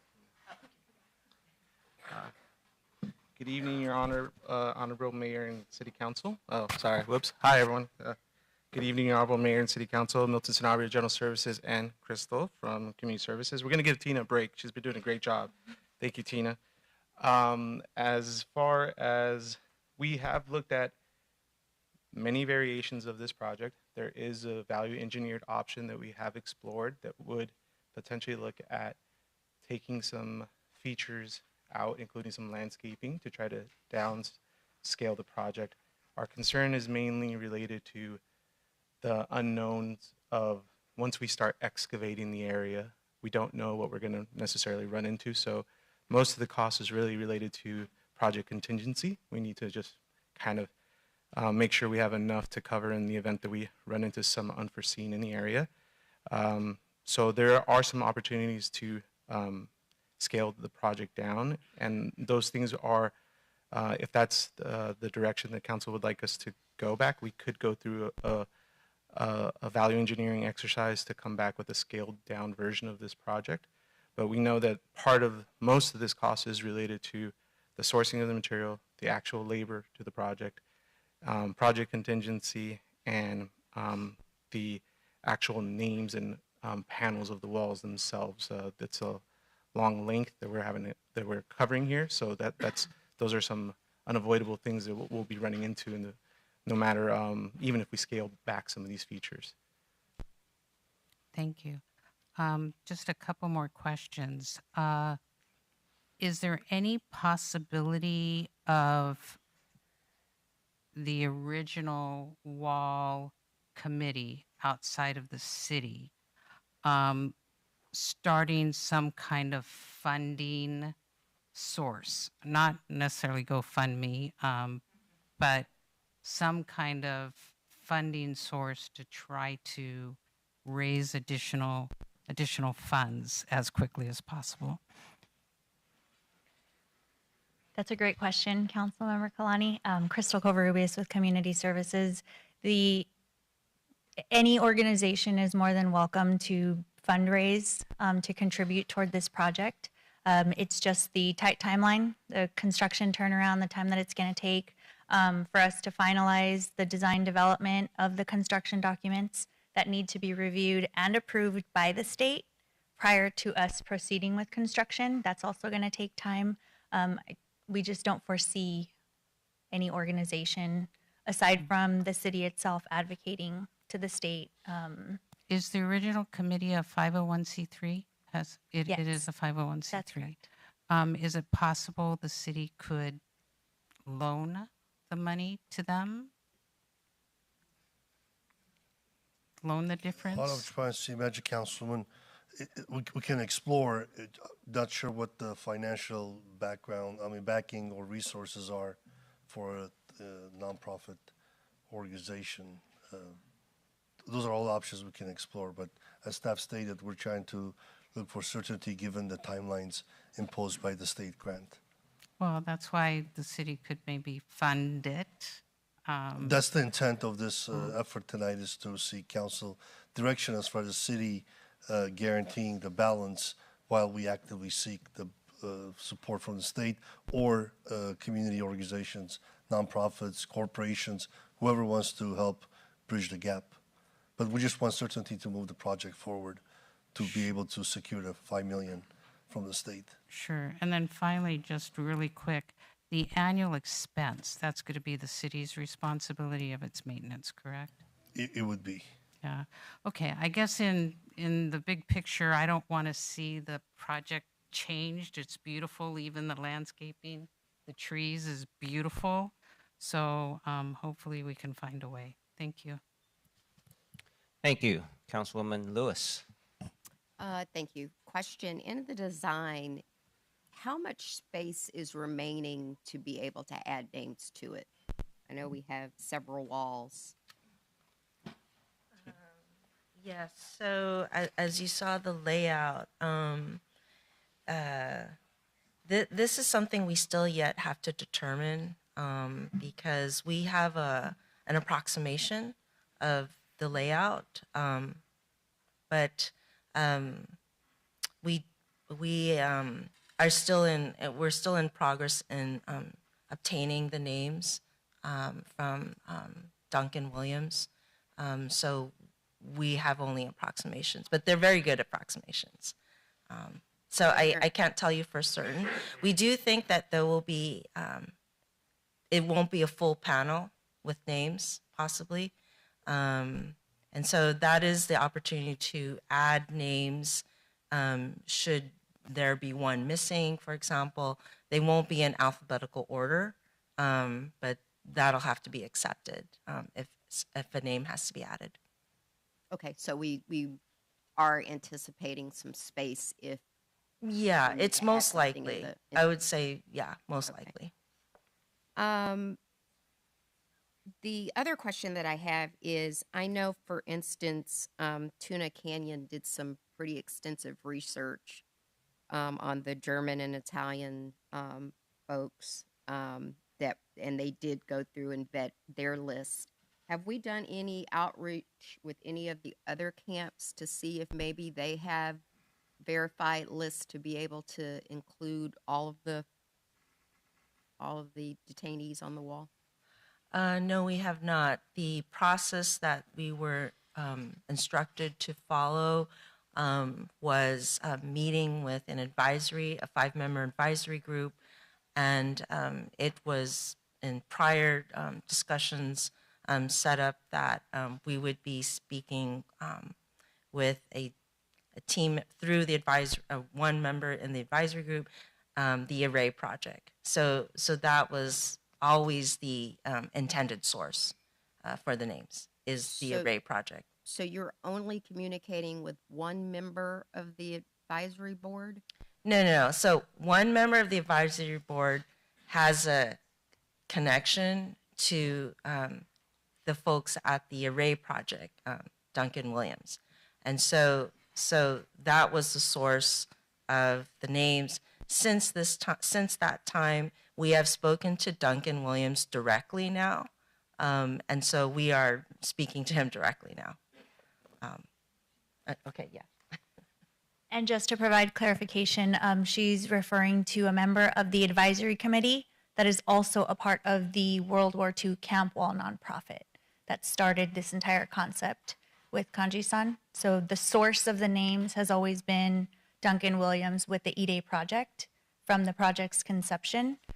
In working with Duncan, he does have concerns over the accuracy of names, and the data set that he can provide us are people of Japanese ancestry and their families. He cannot provide a guarantee to the same degree of accuracy with other groups that were not of Japanese American or Japanese ancestry. Understood. But my question was, has the advisory committee, and I guess there's a couple of members here, maybe I should hit to the advisory committee. Has anyone from the advisory committee reached out to any of the other camps that have already verified this information to see if there's names that were missed?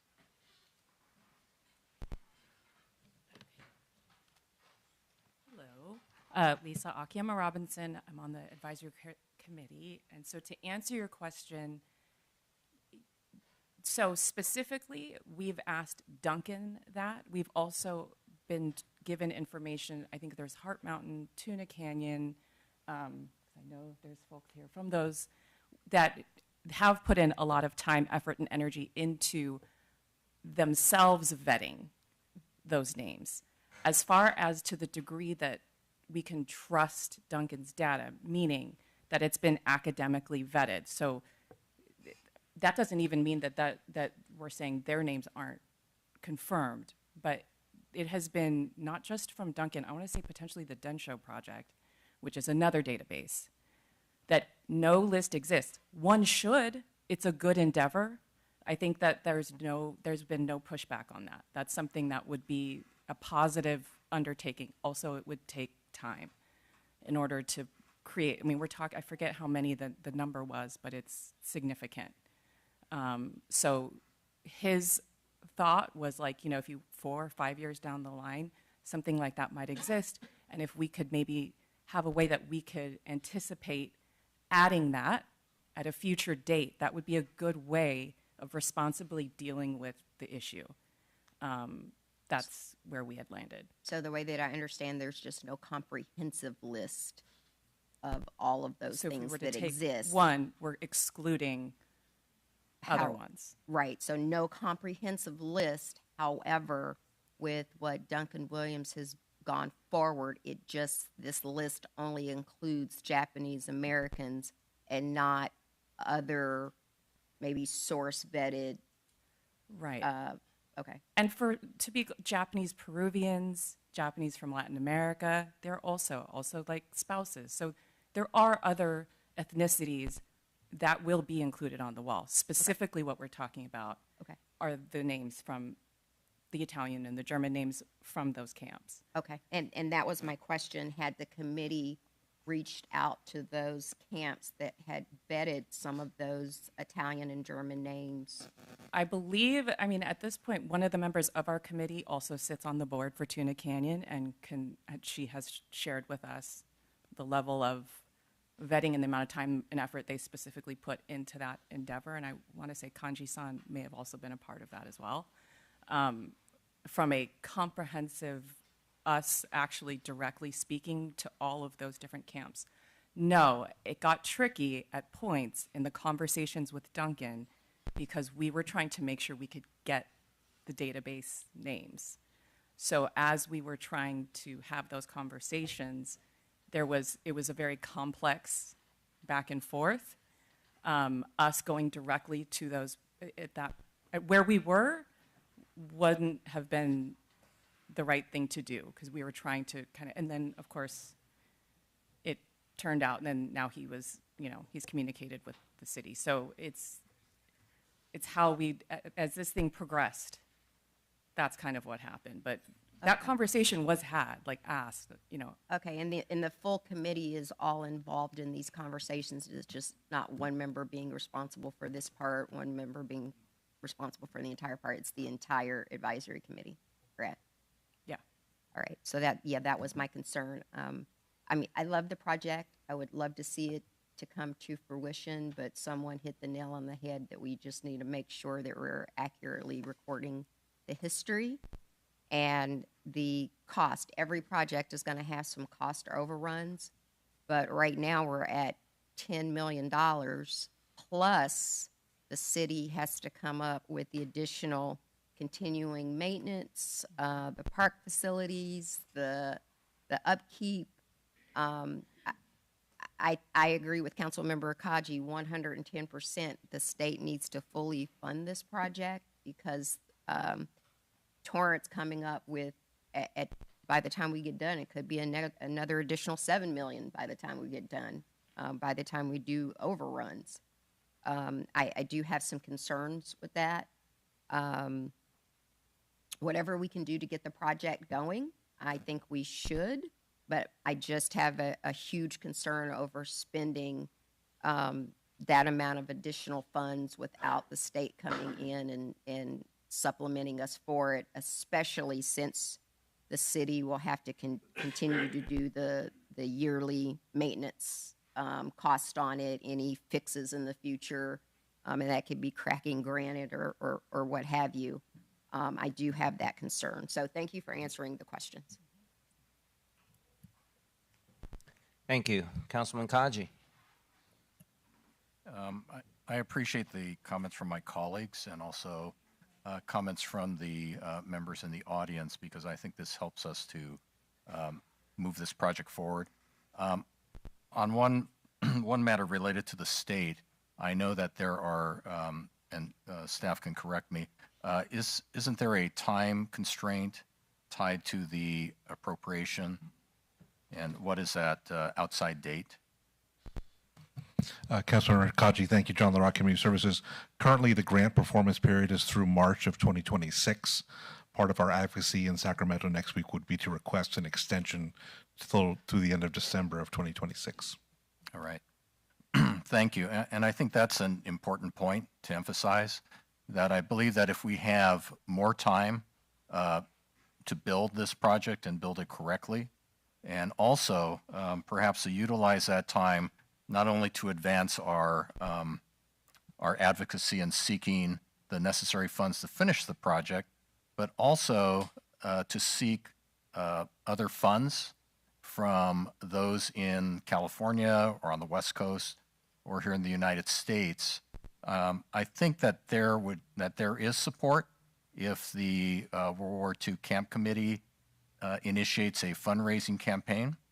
And I say that because for my father, Bruce Kaji, myself, and a small group who started the Japanese American National Museum in the late 70s, it was a concept. It was a startup, which we started when we had our business in Little Tokyo.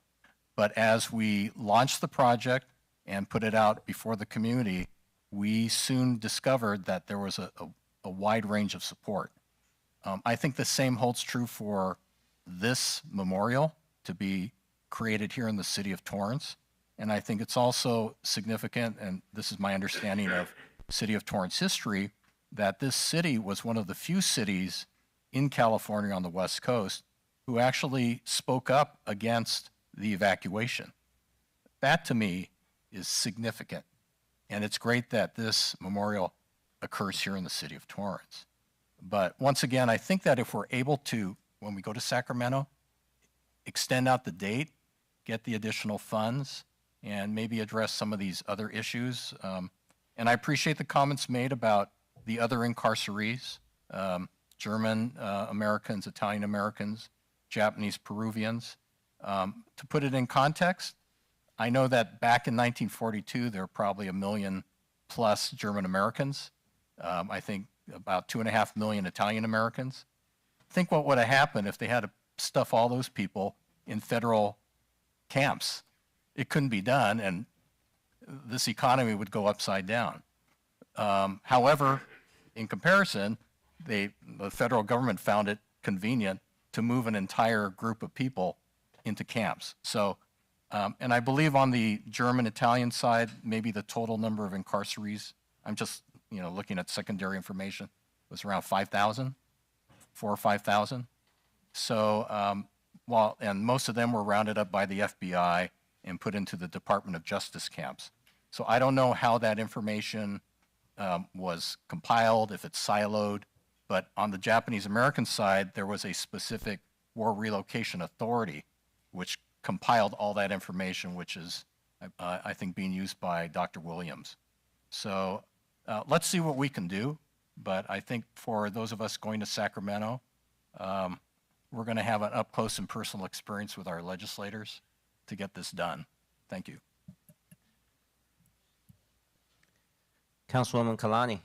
Yeah, just real quick, an additional comment. I have full faith in our state legislative committee that's going to be going to Sacramento, but I hope you also emphasize the commitment the city is having in this, I guess you could call it skin we have in the game, utilizing a large portion of our park resources, both property-wise and future maintenance-wise, to support this. So, you know, we are contributing significantly, just with the amount of land that we're going to be using in the park. So, I wish you all great success, and I'll be in support of moving this forward.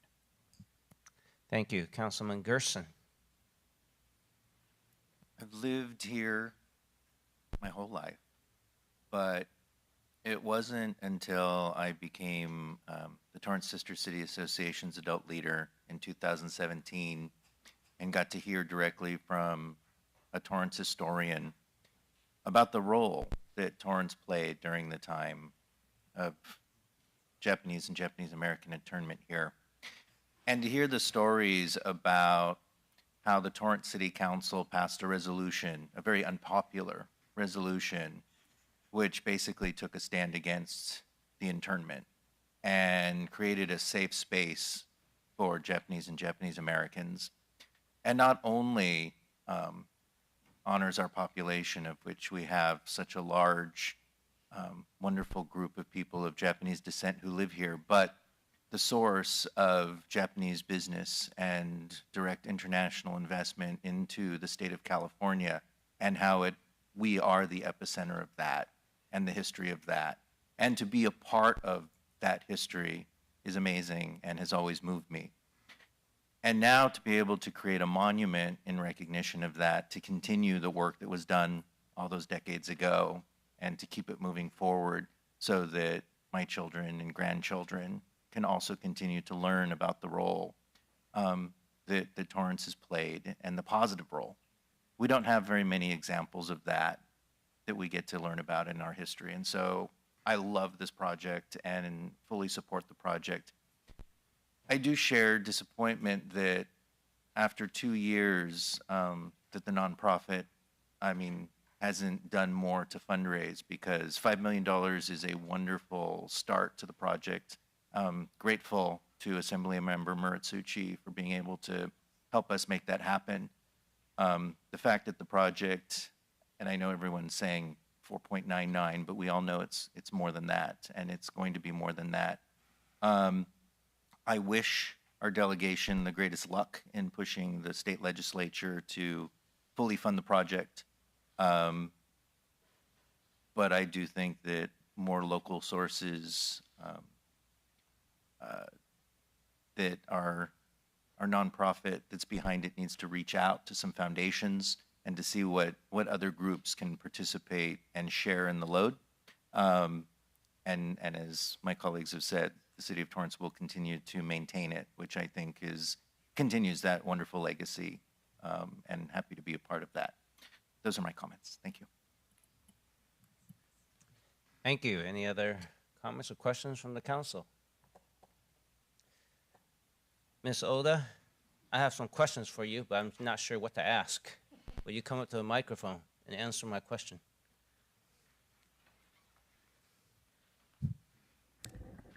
I truly appreciate all the time you're spending on this, the thoughtfulness. It's wonderful. This monument is going to be just the biggest thing for our community and for the world to see what we stand for. So I'm concerned that we're going to leave a part of history out. So I'm not going to talk too much longer because I can do that. But for the record, Tuna Canyon has a verified list of names of Japanese, Germans, Italians, and Peruvians. I'd also like to say that Duncan Williams, who I respect and admire, has been collaborating with my chief researcher, Dr. Russell Endall, for years. We've been doing this for 13, 14 years. So it's not like it sounded like we don't have the academic qualifications of the work that we're doing. We have 2 experts working on this. My husband said Crystal City too, which is another issue. But I am really here because although he is more universal than I, the Tuna Canyon story is the origin story of this project. That's where Kanji Sahara had this idea that he wanted to tell the world that this cannot happen again. And so it grew and grew and grew into this big thing, this magnificent thing that we see. And I'm so touched by the poetry that I see in her work. I think I said what I wanted to say, but I'm willing to go with you to Sacramento. I don't think I qualify, but I am a survivor of the camps, and I honor you and respect all that you're doing, even if you're not with me or understand what I'm saying. But, you know, I appreciate everything that you've done. Thank you. Thank you, Ms. Oda. I think Somebody had a question? no. Okay. No, I think we're.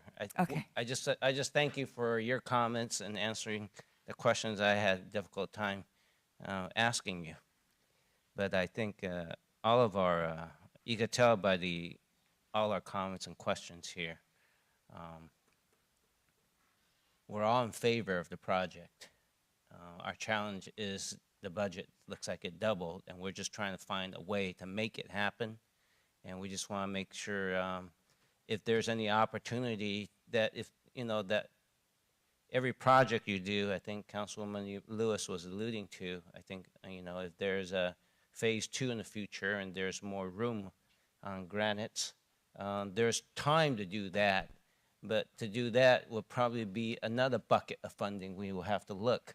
So, this may not be the end, but I think right now, the way I believe I'm hearing is we need to focus on at least get phase 1 done.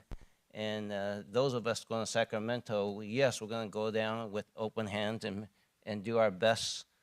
At the same time, we're also asking for the committee to start putting brain cells on and start the outreach of, I would call it nationwide fundraising. Let's go for broke, right? And because we all need to do our part and to piecemeal, I'm gonna have to say we might have to piecemeal this together, and but I'm pretty confident that with enough passion and heart and to present the story that we can make this happen. Councilwoman Lewis. Thank you, Mayor. And I just wanted to say to Ms. Ota, thank you for adding in the context that I absolutely needed. I appreciate all of your research and agreed. I hope that I understand the concept of piecemeal, but this monument deserves so much more than just having it piecemeal together. So if that means that we add an additional wall that's blank at this time, so we do have the room for context a little bit later on, and that was the hope to the designer of my question of how much space we would have remaining, so we could build it in advance to hold on. But thank you for the context, Ms. Ota. Yeah, and maybe even that, as you lay out the landscape, is that the path, so that it's growable. If we need to add another, 10 feet, if it's 4 by 9, in the future, we make it easy. Nancy, which question are you going to answer this time? There's a higher being that doesn't want me to speak today, and I apologize. Thank you so much for taking so much time to consider this project. My personal thought, and we have a board meeting next week, but my thought is that There does exist a list of Italian names.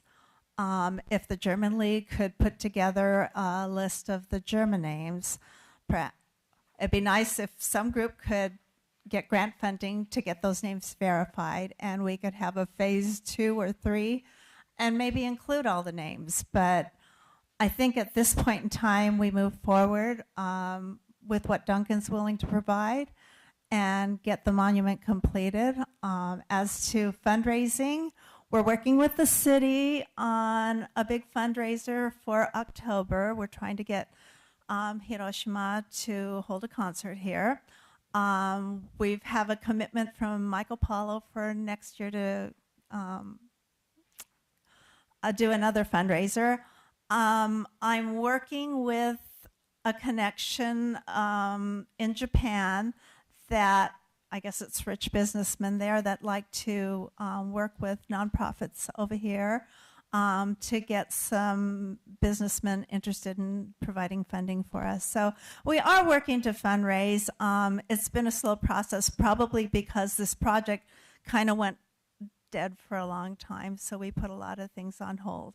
I have a million other questions that I'd love to answer, but I don't know if I am supposed to.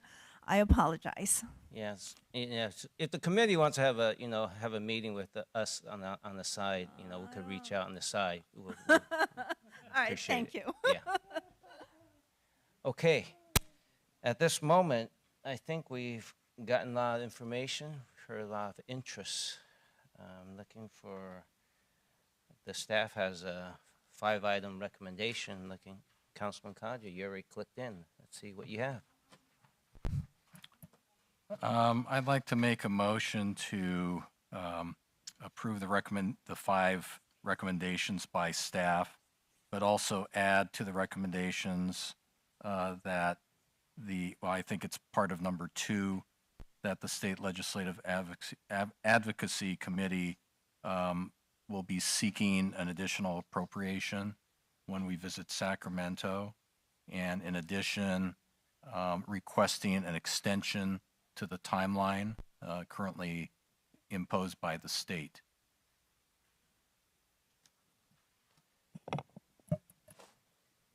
I am seconding. Councilman Kaji, Oh.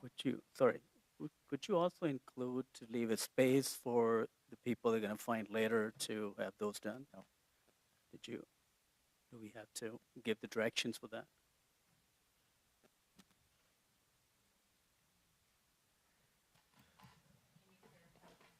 I think Councilman Sheikh is asking the motion include that the architectural design has growth into design so that growth is not designed out. I think that's what he means. You don't want to design it out so that you cannot add more grow. Yes.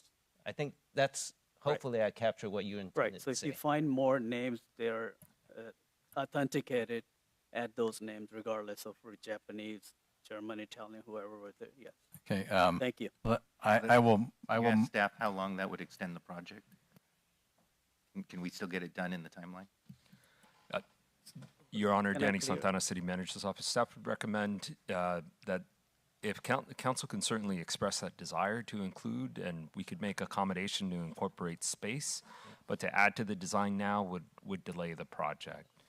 Secondly, if I could add, item 4 requests council's direction with respect to the budget shortfall. It would be helpful to staff to understand if you would like staff to include something along the lines of, whereas the city is directing staff to incorporate into the upcoming fiscal 25-26 budget, but to direct staff to develop means and methods to reimburse the city for that upfront expenditure. Finance Director, would that work? I got the nod, Mayor. I will modify the motion to include funding in the 25-26 budget to complete the project, but also to address Councilman Sheikh's concern. I think we make that part of our advocacy and request to the state, because I want to make sure that we can fully perform according to the legislation without being in, finding ourselves in violation and having the project canceled by the state for non-performance. Thank you. I agree with that. Thank you very much. I second. Start voting, please. Your Honor, that motion carried unanimously. All right. Thank you for hanging in there with us. I'm looking at my colleagues if any of them need a break. So we're going to take a 10-minute break. Thank you.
All right, 9:21, and then we're back from our break. Item 10C. I almost say 10B. I didn't think we wanted to do a redo. 10C from the Public Works Director. Is there a staff presentation? No.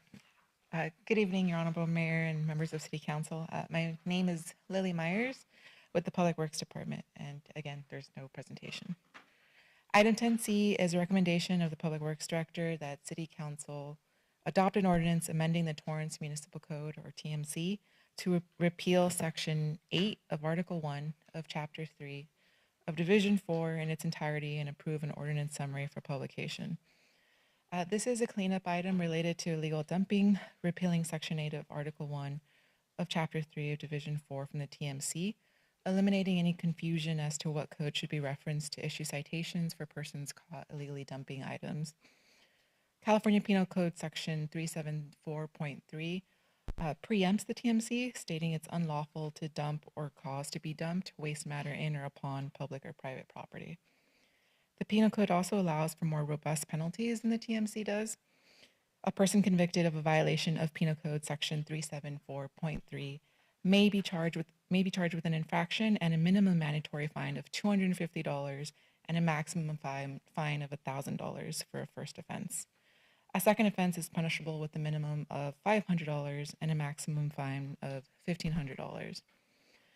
A third or subsequent fine is punishable with a minimum fine of $750 and a maximum fine of $3,000. These fines are doubled if the illegally dumped material includes used tires.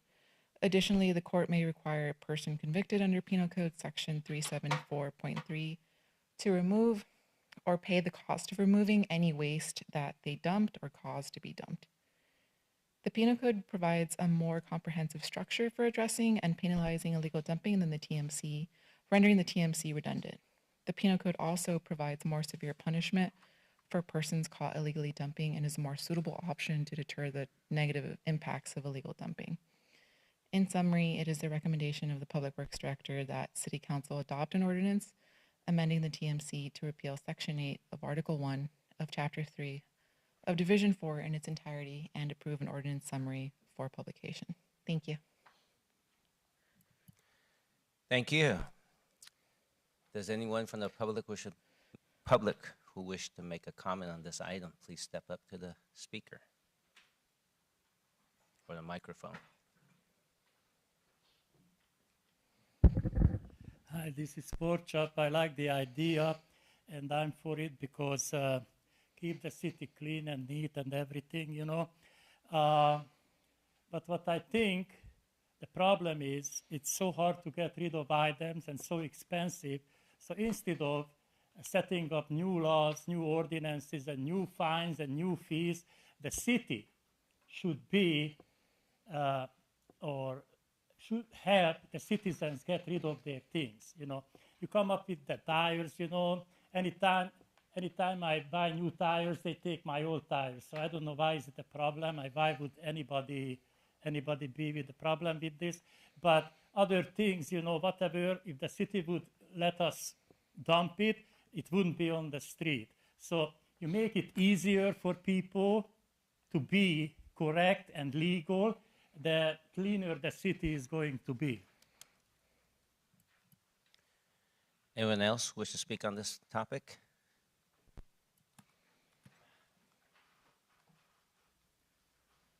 I would say I absolutely agree with his sentiment.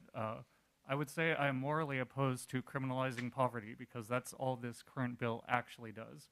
If you have the money to pay the fines, fine, whatever.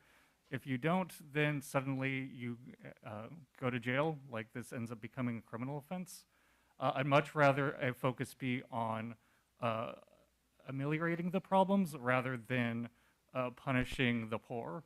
Additionally, if this is a bill that wants to target severe offenders, there are better ways of doing that, especially if it's corporate dumping rather than a random resident issue. As was stated, the best way of solving problems like this is to have better city infrastructure to deal with the problems for the people. Thank you. Anyone else wants to speak on this item? I don't see any. Let's come up to the council. Any members of the council have questions or comments? Councilman Shake. Thank you, Mayor. Thank you for the presentation. A question on, there are certain limited number of calls the household can make to pick up unwanted items, right? Is that 2 or 3? It's 1 per year, It's 1 per year. up to 20 items. 1 per year? Councilman, let call. me clarify. It's one free collection of up to 20, Okay, but one additional free. ones they'd have to pay extra. There's a one collection of 20 items that's included in the rate. So Lily is correct, but just to add on, there would be charges for additional pickups. Is there a way, can we part of this ordinance to, or probably increase from number 1 to at least number of items? This actually, Patrick Sullivan, City Attorney, this item is actually just to clean up our ordinance because it actually conflicts with the state law. So it doesn't have that's a policy thing that can be discussed as part of the budget, because that would increase costs to the Public Works Department. So that's something you'd have to consider as part of the budget. That's Okay. correct. That's correct. All right, thank you. And to clarify, Councilman, scheduled large item pickups are not considered illegal dumping. These are when customers actually have items that they want to properly dispose of, that they're allowed to within the rate structure, or they're willing to pay extra, and those items are collected on their pickup day. What we're trying to address is dealing with the issue of folks that are leaving things out that shouldn't be. Thank you for clarifying that. I appreciate it. I think what I'm saying is that if they have only 1 items or limited items, it may restrict them for calling. They just may dump it, because they have to pay, right? So rather than dumping, there's a way we could possibly in the future increase the number of times that they can call and so forth. Thanks. Yeah, thank you. Councilman Matucci. Thank you. I have to do a couple points of clarification. One is that the 20 items are for account holders. So that's predominantly, I would say, single-family residents. So apartment dwelling owners where they have commercial pickups are not open to the once a year. And now, I do remember a few years ago, I brought back, not brought back an item, I requested an item to come back, but it just never really developed into anything. It was about expanding the once a year pickup to also apartment dwellers and absorb that cost through a per unit fee. I don't know if we remember that. That was a while ago. I'll ask the city attorney if I can actually answer that question as part of this one. Yeah, it goes back to my first term. It's related, so you can answer. Okay, Yeah, thank but, you. Essentially, we did do research. We spoke to the finance department, and we also spoke to a consultant that they had. And I believe the response was basically, if you cannot have somebody actually pay for a service that they're not getting, you can't charge a unit, a renter, for something that they may not use. So it can't be based on a per unit cost. It would have to be based on the service actually received. No, okay, I understand that. But we were looking at different ways to be able to fund a program like that, because one way or the other, we're paying to pick it up anyways. I think I want to ask Mr. Kubert to weigh in, because I know that we have certain requirements that we're dealing with now for organics, but also extending to illegal dumping with apartment dwellers and the third-party haulers. So, Chris, if you could add a few things on that. Sure. Chris Kubert, Public Works. In the last ordinance change related to SB 1383, we did require in the code change that haulers are to provide pickups for apartment residents and condo residents at the request of the residents. We have notified all of the haulers operating in the city that is part of the code, and they are to abide by that. Okay, but I believe there's a charge, right? Yes, there will always be a charge. It's an additional service. Okay, so it's up to the landlord to cover it or not, or Depends on how the trash billing works for that specific complex. Got it. I mean, I don't know, we're going a little sideways, but since it was mentioned, this is not in any way a way to punish the poor, as it was mentioned. I mean, in my opinion, this is to make sure that illegal dumping just doesn't happen. It's called illegal for a reason. We can't just dump our crap in the middle of the street and expect somebody else to pick it up and pay for it. That's just common logic. But so yeah, I do support making any changes. I wish the fines were actually higher. Thank you.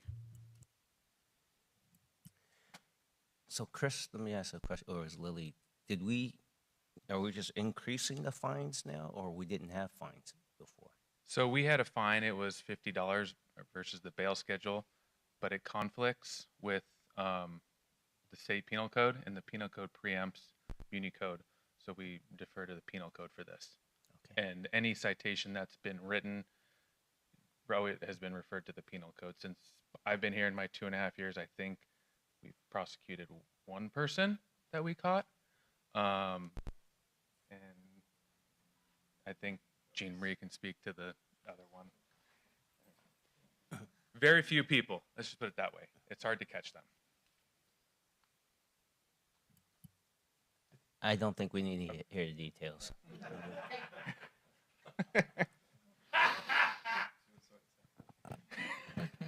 At least I don't feel unless my colleagues want to. Okay? All right.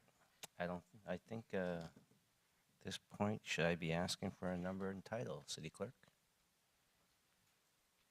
Your Honor, this is ordinance number 3947, an ordinance of the City Council of the City of Torrance, California, repealing Section 8 of Article 1 of Chapter 3 of Division 4 of the Municipal Code in its entirety.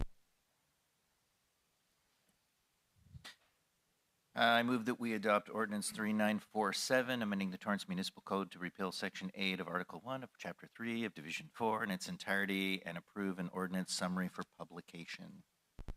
I'll second that. Start voting, please. Your Honor, that motion carried unanimously. Thank you. Item 8D has been pushed for the future, and 8E has been pushed out.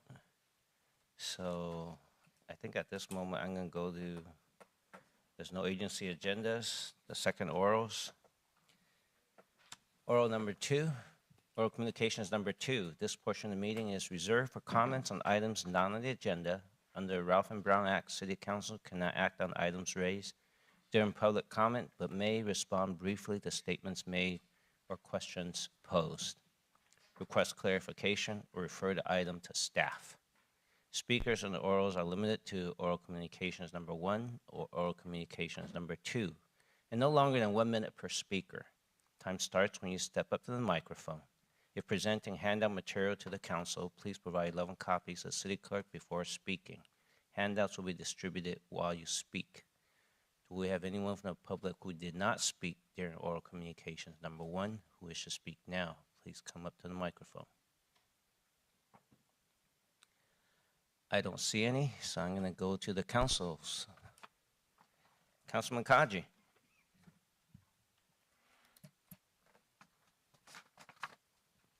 I have the Gettysburg Address in my hand, but rather than read it, have a good evening. Thank you for sparing us. Councilwoman Kalani. Thank you, Mayor. I just want to let both you, Mayor, and Councilmember Matucci know that you don't deserve to be spoken to the way you are sometime. And I know it's freedom of speech, but you deserve better. Thank you. Good night. Thank you. Councilwoman Lewis. I have nothing. Good night. Thank you. Councilman Matucci.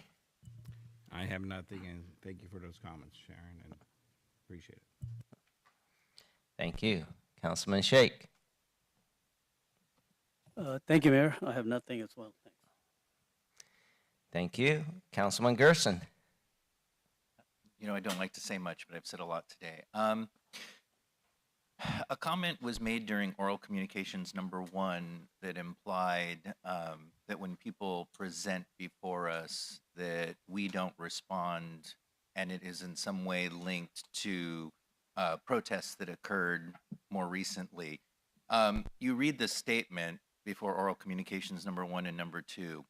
The Ralph M. Brown Act actually came into existence in 1953. And we need it. It was created by the state legislature for a very important reason, and that is that we don't discuss things that aren't on the agenda, because the public might want to hear it and they might want to say something. So everything has to be agendized prior to, so that community members can look at it and go, oh, that's important to me. I'm going to come, say my piece, and listen to public argument based on your locally elected officials. So I just wanted to explain that aspect of the Ralph M. Brown Act and the understanding that it is a protection for our community members, so that everything that we do must be agendized prior to speaking, and that we don't respond to people who talk about unagendized items for that reason. Thank you. Thank you, Councilman Gerson. And I will have nothing to add. I think, I share the sentiments that Councilman Kaji shared during the invocation earlier this evening about the passing of the Pope. I think he's a significant person that has contributed a lot to the world, and the city of Torrance, we do mourn his passing. And tonight, as we close tonight's meeting, I want to thank you all for your active participation, and some of you participate more than others, and your interest in staying informed.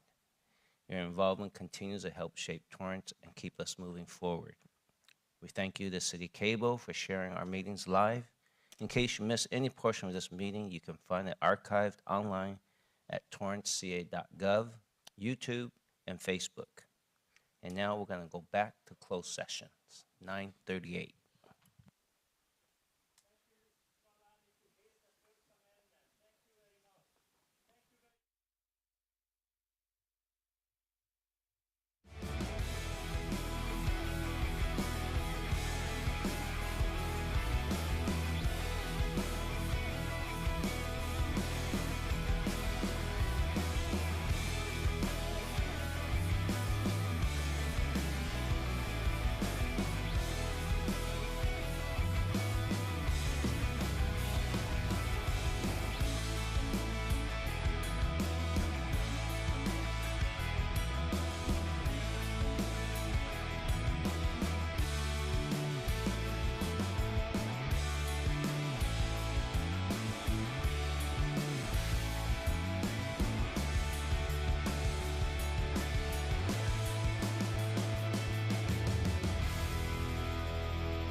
Okay, it's 10:39. We have returned from closed session. City manager, anything to report out? Nothing to report, Your Honor. Thank you. Okay, I'll take a motion to adjourn tonight's council meeting.